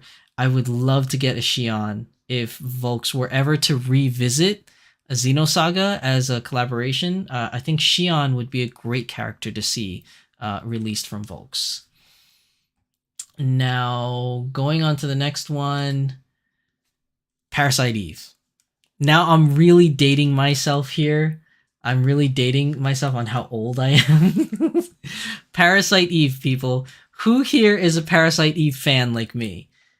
I am a huge Parasite. I love Parasite Eve. Anyone here Parasite Eve fans? I would like an Aya Brea doll. 100% I would want an Aya Brea doll. Mimiko says, I really want to see dolls of Disgaea, Tales of Xillia 1 and 2, Symphonia and Graces, and Xenoblade characters. Yeah, I mean, Disgaea is a popular game. The Tales series is a popular series. We can get a couple characters like Xion from Tales of Arise. So we could get a couple characters from Tales, and then Xenoblade. I'm not familiar with. I don't think I know Xenoblade. I might be wrong, but I'm not familiar with Xenoblade. I don't even know if I'd buy them. I just want to see them adapted into dolls. But yeah, Parasite Eve. Yeah, Parasite Eve is a game I absolutely loved as growing up. I want a Aya Brea doll. So just to show, this is Aya Brea. Now, obviously, it looks a little jank because this is PS1 era. This is PlayStation 1 era picture. But then you have more vivid CGI adaptations from Parasite Eve 3. So these are better looking versions. But yeah, an Aya Brea doll would be fantastic. I would love a company to make an Aya Brea. It's probably really easy to do an Aya Brea custom doll. There's not really many unique features from her. I'm pretty sure you could probably just get like a doll that has a very close sculpt to this face, have somebody make a face sculpt, a face up of her. This wig is already widely available. I mean, there's lots of short blonde wigs that you can use for this. And then you just need somebody to sew the outfit together. It's very hard. I couldn't find the original outfit, like this outfit here, and the one that's on the original character. I couldn't find screenshots of it. It was really hard, so this was the best ones that I could find. But an Aya Brea from Parasite Eve would be an amazing doll. I would love a video game adaptation or representation of this character. And then another one that's near and dear to my heart is War of the Visions. War of the Visions is a new game that's out now. It's a mobile game, so you could play it on your phone. It's an RPG strategy game, so if you like RTS games, you're going to like this one. But there's a character that I really like in there. I would love made into a doll. Would be Queen Macherie. So I think Queen Macherie would also be a really cool doll. I would love to see a Queen Macherie doll. I would love her to be in this outfit, and then this outfit as a secondary outfit. Now they look almost similar, but they're not. Like the one on the left is her like better form, so to speak. It's the one where like she's the most powerful at, and then like the one on the right is more of her like kiddo theme one where she's not as powerful. But yeah, I think Queen Macherie would be a really good doll. I could definitely see her being a doll. I was actually thinking of, you know, finding someone to make me a custom Queen Macherie doll because I really like the character and I would like to have like a custom made one. But if a company like Volks, so to speak, wants to delve into that Square Enix connection that they have there, this is a Square product, a Square game, so this is definitely not without reason, and it's a very popular character right now for a very recent, very current game that they have, so there's that connection. I'm sure it will draw a lot of attention, especially from War of the Vision fans. But I would love to see this character. I think she would be a great character as a doll. Now let's move on to something other than Square Enix properties. Street Fighter. You guys might know where I'm going with this, so don't jump ahead of me. You guys know where I'm going for this. Mimika says, I want to turn my smart doll moment that I'll buy in the future into an Aya Brea or Lara Croft inspired characters. I could see that. That could work. That could definitely work. Mimiko. I can definitely see that happening. So with Street Fighter has a plethora of characters that you can choose from. Now, it would be ridiculously hard to do characters like Ryu or Ken, only because we have yet to see a vinyl doll representation of really muscular men. We have not seen that yet. We have seen it in resin dolls. Like, resin dolls have big, muscular male characters that you can purchase.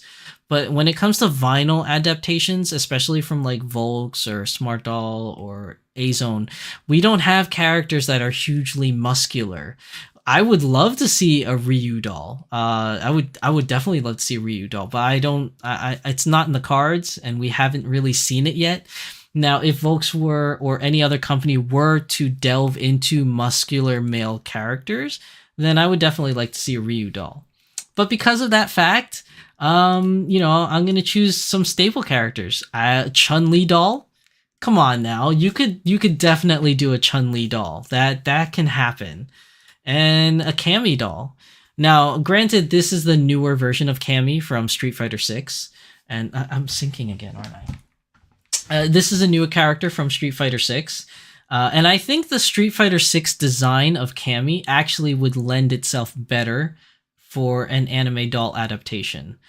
You could say the original version of her wearing the green bathing suit looking thing, that might be your choice of doll character. But I think in general, the character itself, not what she wears, I think the character in herself, she's more defined in Street Fighter 6, obviously because, you know, evolution of the characters, you know, and the design gets better and better in time. I just think that she looks more mature. She looks much more expressive in her face to have a Cammy from Street Fighter 6 version. Now, it's the opposite with Chun-Li, because I think Chun-Li, the best version of Chun-Li was Street Fighter 2. Street Fighter 2, Street Fighter 2 Turbo. I think this is the best version of Chun-Li, because as you get further in Street Fighter, like Street Fighter Alpha, you know, Street Fighter 4, 5, 6, Chun-Li gets way too masculine. And if you're into that, fine. That's your deal. You know, you do you. But I think she gets away from what her original style of the character was, which was this very feminine but very strong character. Whereas in the later series of Street Fighter, she is hugely muscular. Like, I'm talking like almost ridiculous portion muscular. As Chun-Li gets more evolved, so to speak. Like, the last version of Chun-Li that I played was Street Fighter 5, and she was a beefy girl. She was a big girl. And not that there's anything wrong with that. I'm just saying that, like, she would definitely lend herself in this form for Street Fighter 2 as a doll. Because, again, we don't have muscular vinyl characters. And because Chun-Li is very heavily muscular in her newest form or newest rendition, I don't think that we, at least right now, no doll company has released a doll with a very muscular form. So Cammy, on the other hand, is a little bit more muscular, but she's more hourglass shaped. So I think Cammy would be more of a Dolphy Dream Dynamite, and Chun-Li would be more of a Dolphy Dream or Dolphy Dream sister character. Now, there's many other characters from Street Fighter that you can choose from, but I think that these two lovely ladies are the most popular, dare I say, from the Street Fighter franchise that could have a huge following if it was created into a doll. More so than other characters like Ibuki or Sakura or anything like that. I think that these two characters are just so widely known in the Street Fighter fandom that I think that they would lend very well or do very well if they were released in doll form. Let's see. Mimico says, a mostly resin company called Granado made muscular vinyl 77 reach. Yep, yeah, Granado. Granado Dolls is one of those companies that make like really cool muscular men. They have this one, I forgot what it was. I don't know if it was actually Musashi or if it was just a character that looked like Musashi, but they have a samurai character from Granado Doll that looks super, super cool. You know, if I had the money to buy them, because that character was like, I think it was like $1,800.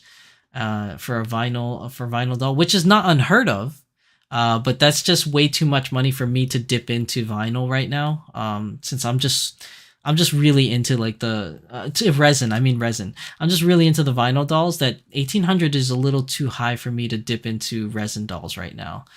But they do make really cool like muscular men dolls, which I think is awesome. Yoshi Play says, heck yes, Street Fighter.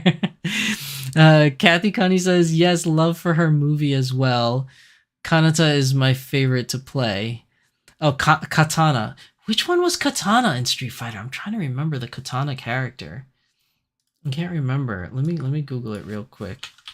Street Fighter Katana.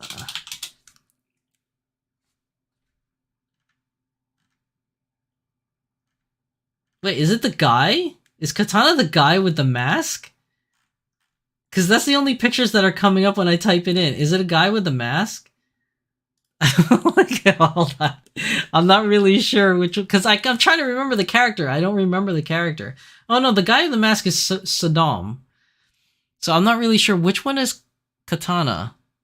I remember Katana in Mortal Kombat. I can't remember Katana in Street Fighter. I don't know which one that is.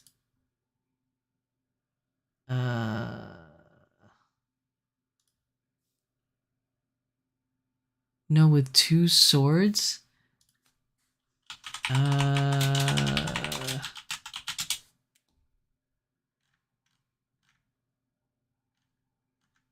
Yeah, I don't see it coming up when I Google it. I keep getting Sodom. For some reason, it keeps giving me Sodom when I Google it. Oh, Mortal Kombat. Yeah, okay, yeah. I know which one you're talking about, because I remember there's a katana in Mortal Kombat. I didn't know Street Fighter, though. But yeah, Mortal Kombat katana, that could work. That could work as a doll. I could see that being a doll. Now, some other characters, moving on. StarCraft. How do I have any RTS fans? Any StarCraft fans in stream or anyone on the VODs? Let me know. StarCraft is a game that I love playing. Even till this day, I was actually playing StarCraft earlier today. When I took the kids out for lunch and the wife out for lunch, and then when I came home, I played some StarCraft. I love StarCraft. I haven't streamed it yet. I plan on streaming some StarCraft in the future, but I just haven't gotten to it. But StarCraft is a game I love, and I think there's some characters that we can have. And you guys, if you're a StarCraft fan, you probably know some characters from it. I think we could get Kerrigan. Kerrigan could definitely be a doll. I could see Kerrigan being a doll for sure. And too bad, like Danny Chu and Culture Japan and Smart Doll has already proven they can make outstanding armor pieces. I would love to see Danny Chu make a Kerrigan with this armor outfit. Oh my god, that would be amazing. Danny, if you're watching the stream, please bring back IPs. I think that Danny would make a phenomenal Kerrigan. I think Danny could, or Nova. Because this is right up Danny Chu's field. Like, I don't know if Danny Chu has ever played StarCraft, but like this whole sci-fi, like, you know, kind of thing I think is definitely up Danny Chu's field. I think he could do it. You know, especially with this whole like thing where he's doing like prosthetic stuff and like the, you know, the mechanical torso and like, you know, the arm and the shin and all that other kind of stuff that he's been delving into. I think that a StarCraft IP doing Kerrigan or doing Nova would be absolutely fantastic smart dolls. I think they would look really cool as smart dolls. And like I said, Danny Chu has already proven that he can make phenomenal sci-fi stuff. Like, I can totally see Smart Doll doling out something like this for sure. But yeah, I think this is definitely something that would gain popularity. Now, StarCraft is not a hugely popular game anymore, as the genre itself of real-time strategy is kind of dying.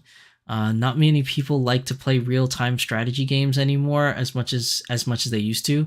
There used to be a whole big binge, like a huge craze of RTS games that came out like way back in the day. But nowadays, you're hard pressed to find RTS games nowadays. It's really hard to find them. Excuse me. But if you do, they're really diamonds in the rough. Like, you can run into a lot of really crappy RTS games, and it's really hard to find a good one, an actual good one. But I think, you know, in my personal opinion, I would love to see a StarCraft collaboration, or at least somebody do like a custom StarCraft doll and post it all over the internet. I would love to see a Kerrigan or a Nova doll. I think those would be really cool. Some other video game characters. Drake's Uncharted. Who played Uncharted? Any Uncharted fans in chat? Any Uncharted fans on the VODs? I think that Drake's Uncharted could have a doll, and I think you can have Drake and Elena. You can have a male doll of Drake, which would be totally cool because it would be one of the first dolls at least in vinyl, that would have a 5 o'clock shadow. I think that would be really cool to see a Drake doll as a boy representation. And Elena Fisher, obviously. I mean, come on, heartthrob Elena Fisher. She could definitely have a doll, for sure. So, like, I mean, Elena Fisher doll, come on. And again, Elena Fisher, like, and Drake would have to be somewhere along the semi-real line of dolls, obviously, because they are video game characters with more realistic features rather than anime features. So I think they would tend themselves really well to a semi-real kind of thing. But I think Drake or Elena could definitely have dolls, 100%. I think there would be a fandom out there for that. There would definitely be a fandom out there for that. But yeah, I mean, no, I'm not getting any. No fans of Drake's Uncharted in chat. Oh man. I think they would be good dolls if you like playing any of those games. Let's see. Moving on. Tomb Raider.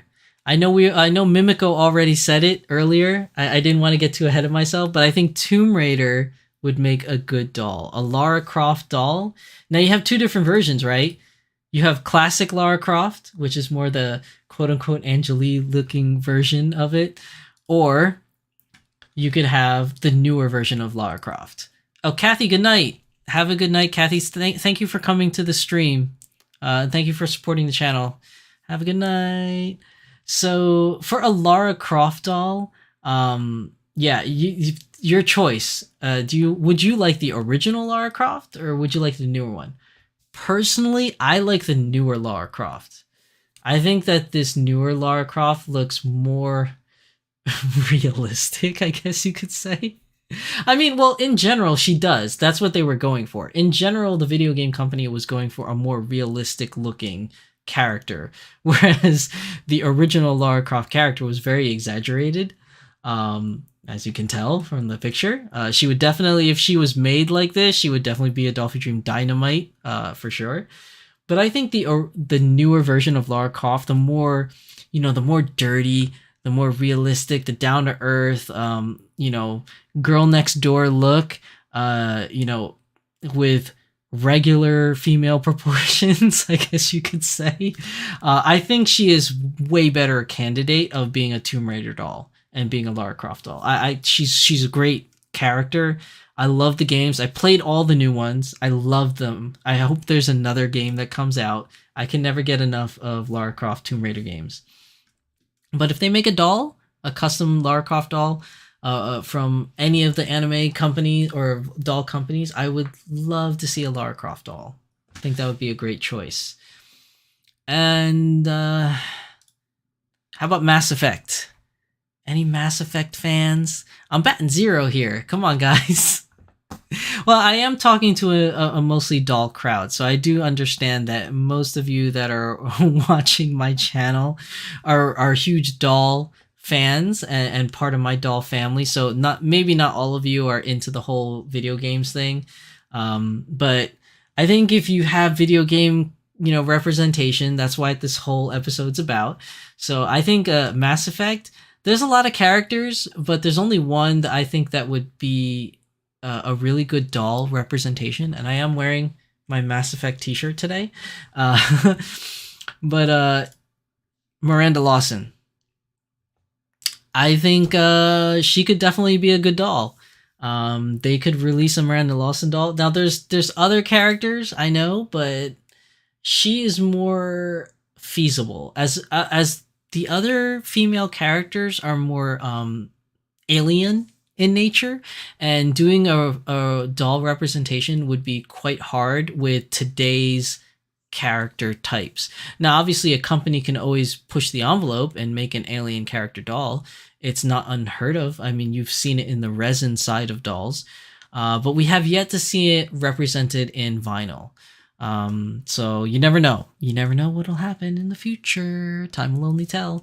But I think a Miranda Lawson, is a realistic expectation if they were to do a Mass Effect doll. But Mass Effect has, popularity has dropped like a rock. So the chances of getting a Miranda Lawson doll is next to nil. But it's one of my favorite games that I've played, so I always I just put it kind of threw it up there. Now next, Soul Calibur. I think this is the last iteration, because I can go on forever, guys. I can list video game after video game after video game. But I think Soul Calibur could be a great collaboration for dolls. There is a plethora of characters to choose from that would make great dolls that are super cool characters. So let's do a couple of them.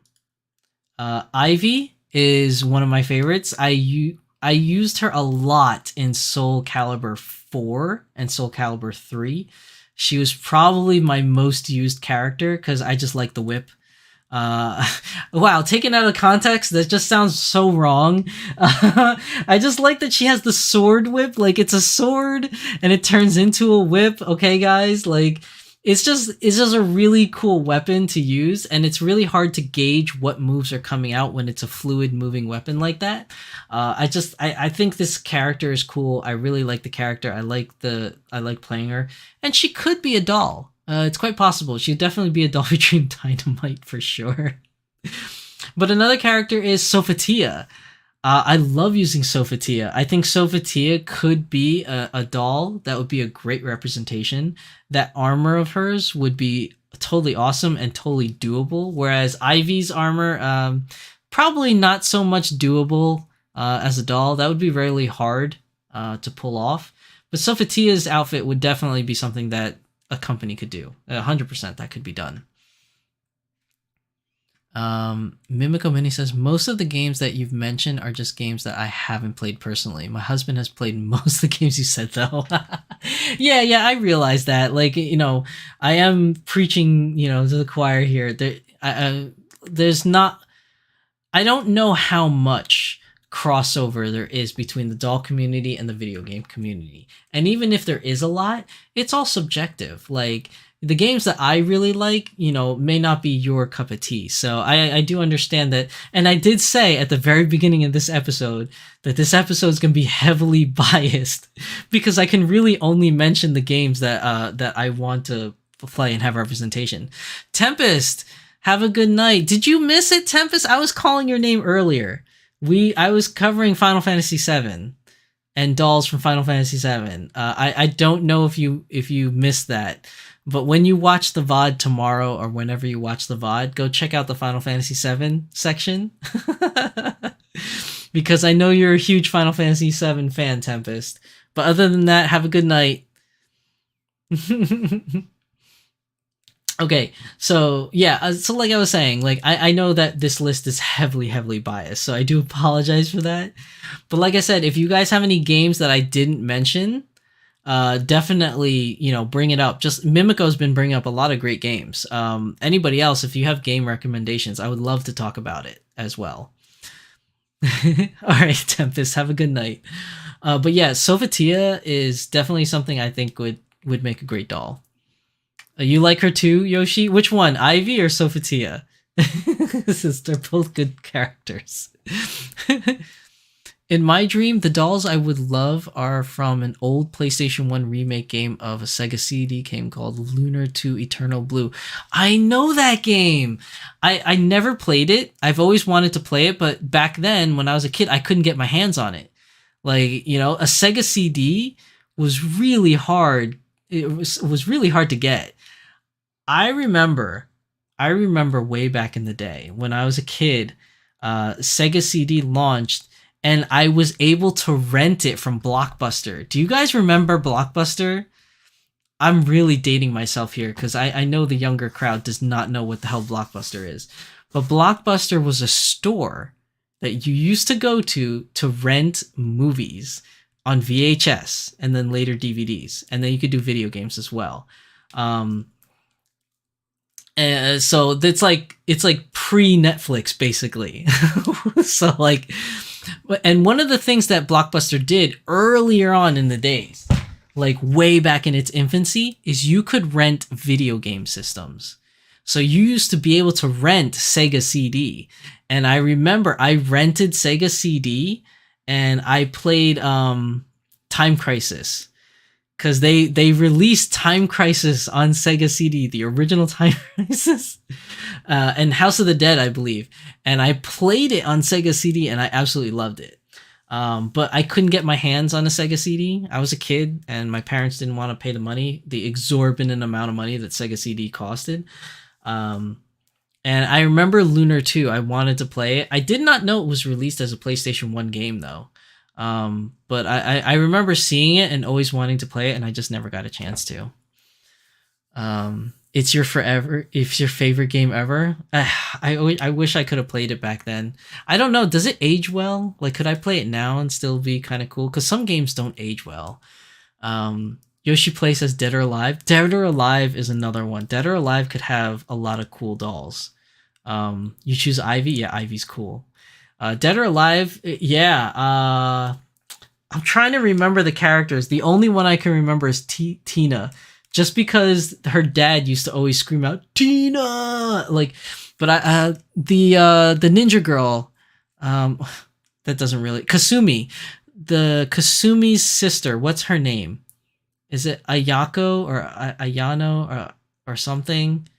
I can't remember Kasumi's sister or ninja friend with the purple hair.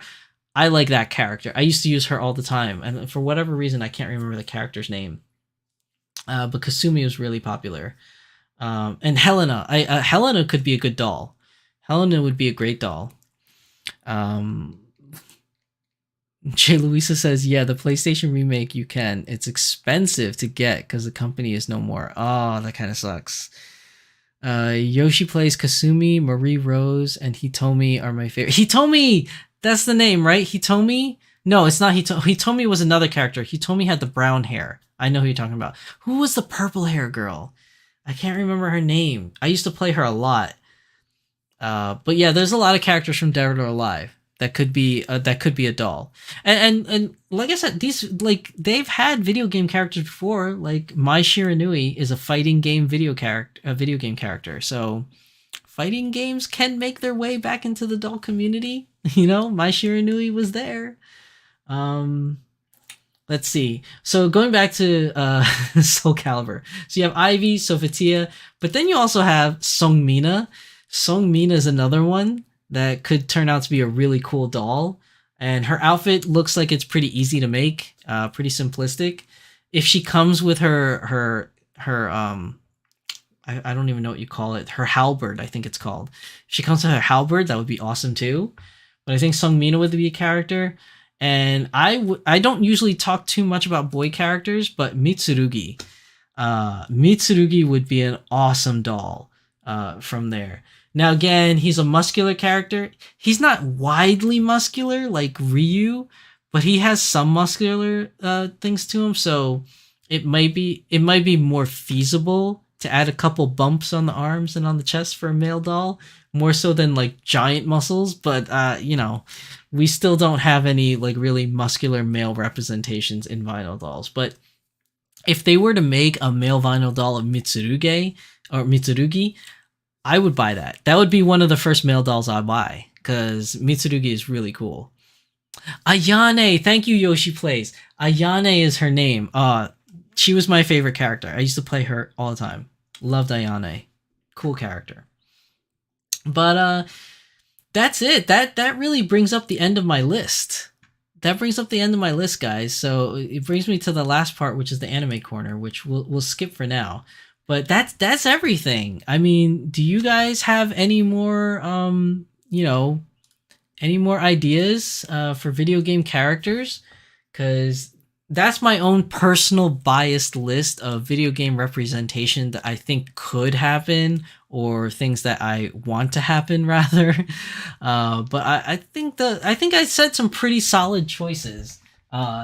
I keep sinking. In my humble opinion, I think I have some pretty solid choices of doll possibilities, but I know that these are all biased based upon games that I personally love to play.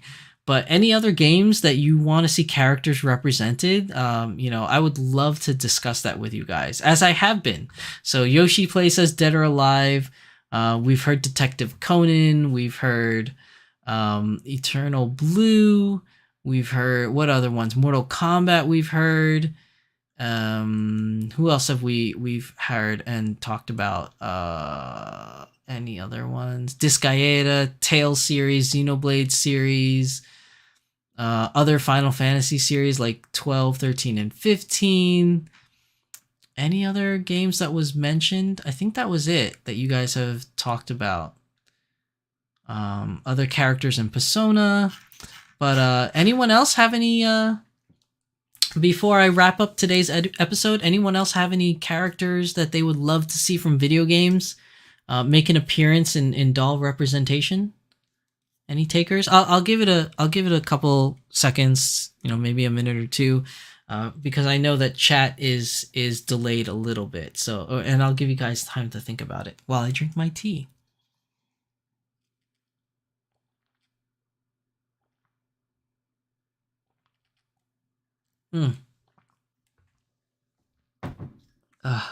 Delicious, delicious. Jay Louisa says a Squall doll from FF8. That could work too. A Squall is another character that could work for a male doll. He has like slim proportions, so they can definitely do that. That is doable. Squall would be good. Speaking of Final Fantasy VIII, Renoa, Quistis. I have a thing for whips. What can I say? Quistis. I know that taken out of context, that sounds really bad. But Quistis could be a doll as well as Renoa. Those are and obviously Squall. Any other characters from there? Zell could be another character that could be made into a boy doll. Final Fantasy VIII has some great characters that could have some video game representation within the doll community, for sure. I want all the boys. Well, who's all the boys? I'm trying to remember. You have Squall, you have Zell, right? You have Cypher, or Seifer, however you pronounce it. Who else was a boy character in Final Fantasy VIII? I can't... Cid. There's always a Cid in every Final Fantasy game, so there's definitely a Cid in 8. Is there any other boys in FF8? Irving? Which one was Irving? I'm trying to remember which... Oh, is he the cowboy? Irving was the cowboy, right? With like the pistols? I think Irving was that. Any other ones? Was there any other boy characters? I think that's it, right? That might be it. I don't know. Jay Louisa, let me know if there's anyone that I'm missing from boy characters. Oh, that's it? Yes. Okay. So yeah, Final Fantasy VIII. Like I said, most of the Final Fantasy games could have great characters. To have video game representation in, for sure. I definitely think that's something that can happen. What is going on with my... Sorry, chat. My streaming program is freaking out on me for some reason. What is going on? Okay, whatever. All right, well, it's not affecting the stream, so apparently the stream is still good. So whatever's going on my screen, I have no idea. But yeah, I mean, that's Final Fantasy VIII has some good characters to choose from. Anybody else have any good character choices from video games they like that they would like to see? I mean, here's another one that's kind of far out, but Super Mario Brothers, Princess Peach. Why not? We could have a Princess Peach doll. I wouldn't mind that. Nintendo is highly protective of their IPs, though, so I don't know if Nintendo would allow for a Princess Peach character to be made. But Princess Peach is one. Definitely Princess Peach, or Zelda from Zelda. I mean, come on, who could forget Zelda, right? Can have Zelda. Link could be made into a boy character as well. You could definitely do a Link. Any other video game characters that anyone would like to see? I don't know. I think that might be it. Like, I mean, not it, but it for tonight. I mean, like, there's definitely way more video games out there. But that could be the best for now. I'm trying to think. Like any other like video game specific characters that could be made that could have great representation in a doll. Uh I mean, this one's definitely a totally biased one again, but Ume Musume.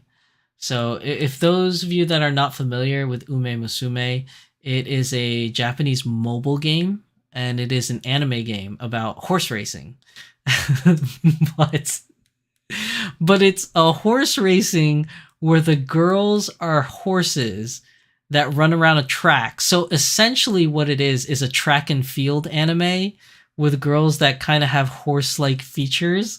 So it's really hard to describe. Okay, it's really, really hard to describe. Let me just show you guys. And the reason why I say this is because I've seen a lot of people doing custom Ume Musume dolls. I've seen custom dolls made already. But if a company wanted to make one, like an Ume Musume, what's it called? A doll collaboration, that could definitely work. So,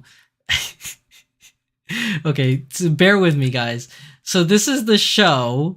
Let me see. There's probably a better way to show this to you guys. It's called, no, not the wiki page. Something that has a little bit more like pictures to it. Like anime list. This you have Ume Musume, which is Pretty Derby, which is it's a horse racing anime. I know it sounds really dumb when I talk about it like that, but if you watch the show, it's still kind of dumb, but it kind of grows on you. And I actually really like the show. I haven't finished it yet, but a lot of people are custom making Ume Musume dolls. Like what is the like a best looking character? You could see it here, like in here. You see it has the ears. So like they have the horse ears, like they have the stereotype the horses eat carrots. So like, so they have like the horse ears, they have horse tails. I don't know if you could see it from this picture. Is there a better picture? Like here, you could see they have horse tails. Like, I really should put Ume Musume in the anime corner now. Like now that I'm already talking about it. They have like horse tails and their shoes, right? Like you can't see it in this picture. I don't know if there's a better picture, but there's actually horseshoes on the bottom of their sneakers. But I've seen a lot of people make custom Ume Musume dolls of this character here. I've seen people make customs of, let me see, is there any other characters that are readily on this screen? I've seen like customs of this character. I've seen customs this character. I've seen customs of this. You could Google it. Like Twitter has a lot. Like if you go on Twitter and you type in Ume Musume Dolphy Dream or whatever, there's a lot of people that make custom versions of these these dolls. And like I know it sounds ridiculous, and maybe it is. Maybe it is like a bit ridiculous, but I guess it's a guilty pleasure of mine because it's a really cute, fun show. There are certain points of the show that will come a little bit ecchi, but I think overall it's a pretty fun show. And Ume Musume is really popular in Japan right now. It's hugely popular. I don't know why exactly, like, why the popularity is there. Like, I mean, you could always make speculations. I mean, there's always like perverted speculation, so to speak. But it's very popular amongst salarymen. And I think it's that horse racing aspect, because I think in the video game on your mobile phone, you can gamble. But obviously Japan has rules against gambling. So it's like kind of like a gotcha / gamble kind of system. I've never played it. I've always wanted to try it. But like, and then you mix that with cute anime girls, I guess. So it becomes highly popular in Japan. My chair is sinking. But yeah, I mean, Ume Musume dolls, I've already seen customs. I'd like to see an official release from any video game company to make. That would be pretty awesome. But it doesn't look like anyone has any more suggestions for video game characters. So we're going to move on to the last section of today's episode. which is going to be the anime corner. And today's anime corner is going to be an anime that I'm pretty sure a lot of you haven't watched or may not have interest in watching. So you're kind of thinking, why bring it up at all, Shizusan? Well, it's because it's my show and it's my guilty pleasure, right? Like, and if you guys so happen to be interested in it and I turned you on to it, then even all the more better, right? Because God only knows that this genre needs more attention because it's dying. It is literally dying. And that would be Hinomaru Sumo. That's right, people. It's an anime about sumo wrestling. And maybe you guys don't know this about me, but I am a huge sumo fan now. Ever since I took my trip to Japan in 2019, I was in Japan and I signed up for one of those guided tours. And I said, what is something that I can do that is very culturally enriched or a part of Japan? And I was like, hey, why not sumo? It was on the list of choices for doing a guided tour. So I did a sumo tour just to try it out. I had no interest in sumo whatsoever. So what happens was they took us on a tour to what they call a sumo stables. A sumo stables is just basically a building. It's like a dormitory where all the sumos they all live. Well, certain sections. So each building is what they call a stable, and a stable is like a team, so to speak. So when they have tournament, it's really hard to explain because it's kind of complicated.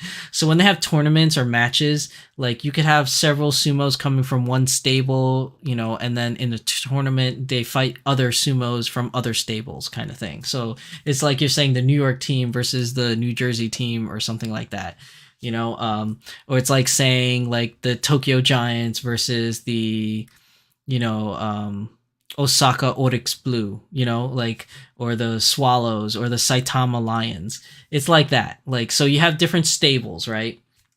So they took us to one and they brought us inside and I didn't know this, but it's not something that sumo stables do often. They don't normally let people in to observe practice sessions.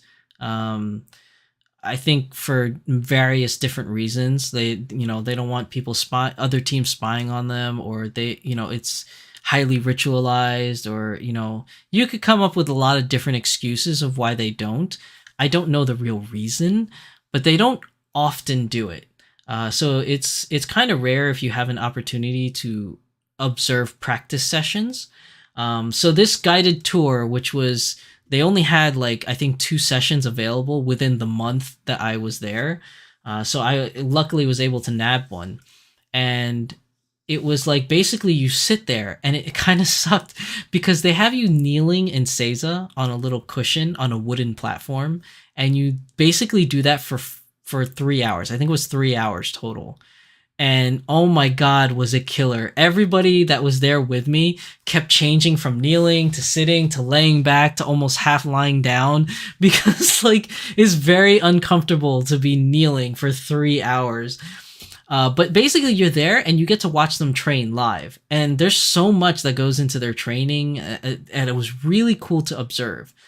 So ever since my trip to Japan and observing actual sumo, I didn't get to watch a real tournament, unfortunately, but watching them practice really opened my eyes to what sumo was like.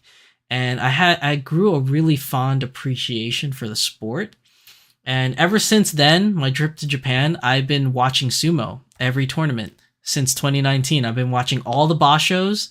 There's 6 bashos every year. Every other month, so it's January, March. The March one just finished, so May is the next one, and then you have May. I can't even pick July, then September, then November, and then that's all of them, right? And I watch all of them online, and it's so much fun. I have favorite wrestlers now. I was very fortunate to get into the hobby when Hakuho was still wrestling. And he's my favorite, and I know that's biased because he's my favorite because when I joined, he was the best.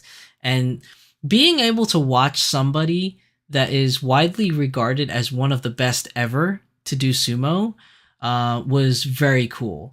because I got an opportunity that I otherwise wouldn't have gotten to see if I got into sumo at a later point.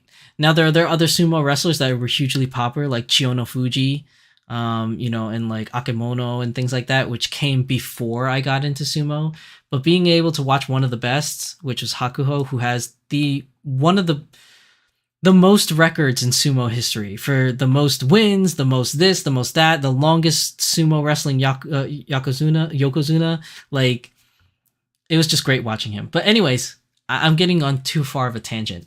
I'm a big sumo fan now, and now that there is a sumo anime, obviously it's over exaggerated, right? So in this anime, you watch a very particular character, which is Hinomaru, which is the guy in the middle. So the name of the anime is after him, Hinomaru Sumo. And it's his trials and tribulations to become a professional sumo wrestler. And then the rest of the characters you see here are the rest of his team, his sumo stable team from his high school. And obviously, because it's an anime, just like any other anime, there's like ridiculous things that happen. So like in real sumo wrestling, they wrestle, they throw each other down, or they push each other. But in this sumo, they do the same thing, but they have special moves, like finisher moves. So they're like, the main character's like 1,000 dead tornado drop. And then you just see like this dramatic twirl in the air and like slamming on the ground. And like another guy is like hidden move technique, and you just see them disappear and then reappear behind the guy. So like, it's highly exaggerated and not realistic, but it's fun to watch. It's incredibly fun. And like, if you watch this anime, who knows, maybe it'll get you into wanting to watch real sumo wrestling. I don't know, but like, it's great. If you haven't watched this anime and you're kind of interested or curious what sumo is like, there's a lot of points in this show that really holds true to what real sumo wrestlers do. Like the thing that they eat, which is called chanko nabe, which is what sumo wrestlers in real life eat. It's as a staple food that helps sumo wrestlers gain a lot of weight, but also healthy weight and healthy muscle mass. It's like this huge stew mixed with a whole bunch of junk in there, and it's not the best tasting food from what I've heard, but it is like very healthy and it packs on the pounds. But the way that they practice and clean the dojo and like do their exercises, that's all real exercises that real sumo wrestlers do. So there are points and aspects to this anime show that actually reflects real life. It's just the sumo wrestling part, which is a little over exaggerated, because real sumo wrestlers don't have moves like that. But it's a great show. It's a great show. Jay Luisa says, "Oh, the sumo wrestling one. I love that one." Oh, great. Another fan of Hinomaru. Yoshi Play says, "Cool. I love to watch Hinomaru sumo." Oh, cool. I thought maybe it wasn't a popular show. I thought maybe I'd be one of the few that's watching it. But it's great to hear that some of you are actually watching this show. It's really good. And if you're not a fan of sumo, but you're a fan of like sports anime genre, you might like this one. There's another one, speaking of sports anime, there's another sports anime out there that's really good that I like, which is called Iwakakaru. I think that's the name. I think it's like Iwakakaru. And basically what it is, I don't know the English translation, but it's rock climbing. So there's a rock climbing anime about a high school rock climbing team. And if you are interested in sports anime and you just so happen to be interested in rock climbing, or you already love rock climbing yourself, you might want to check out Iwakakaru. It's a very cool anime show about rock climbing. But my choice for today's anime corner for Beyond the Doll episode 22 is Hinomaru Sumo. So definitely check that one out. If you haven't seen it yet, it'd be great. And you definitely can't make a vinyl doll of it because they're sumo wrestlers and they're super huge and big, except for this character. You might be able to make this character because they're super skinny. So you might be able to make a custom doll of him. But the rest of the characters probably not. But that's my choice. Hinamaru Sumo for Shizusan's Anime Corner in this episode. So that's it, everybody. That is today's episode in a nutshell. Thank you for coming, for watching episode 22 of Beyond the Doll. I hope you guys enjoyed this episode. This was something that was a little out of the norm for my show, my doll shows, because it is doll focused, because we're talking about doll representation in video games, and we talked about a lot of dolls that were already released and a lot of dolls that could be released or that I would like to see released. And it was great chatting with you guys about that. It was a lot. I had a lot of fun, and hopefully you guys really enjoyed watching today's episode and got to know about a lot of video game representation in dolls. And maybe you found a doll or discovered a doll in today's episode that is your next Grail doll that you're going to be looking for. So I hope that helped. I hope that piqued your interest and just overall found it fun. I know that the part where I kind of listed all the things that I would like to see in video game representation was a little bit biased. I do understand that, and I totally said that it was going to be a bias in the beginning of the video, so just putting it out there. But those were my choices of dolls that I think could be made and would possibly sell pretty well if they were made. So yeah, thank you for supporting. Thank you everybody for always supporting my channel, coming to the live streams and participating in chat. I have so much fun. I cannot state enough how much I enjoy doing Beyond the Doll and being able to interact with you guys live in chat. Like it's such a blessing, and it's so awesome. And I just really love having this opportunity to share this experience with you all. So thank you for coming by and supporting the channel and just having fun with me. So for today's episode, we're bringing Ishsola back out to say goodbye. So thank you everybody for coming. Thank you for watching. And for those of you that are watching this on the VOD later, thank you for supporting my channel, and put down any comments in the comment section below of your choice of represented dolls in video game or video game doll representation. Put it in the comment section down below. So that's it for me. I am your host, Shizusan. Thank you everybody for coming, and my beautiful Yashtola says thank you as well. See you guys in the next episode. Take care. Bye.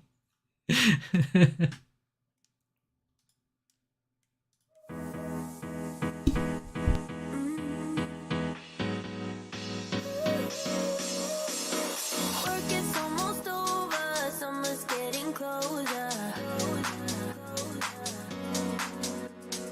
No time to be sober, sunshine on my shoulders.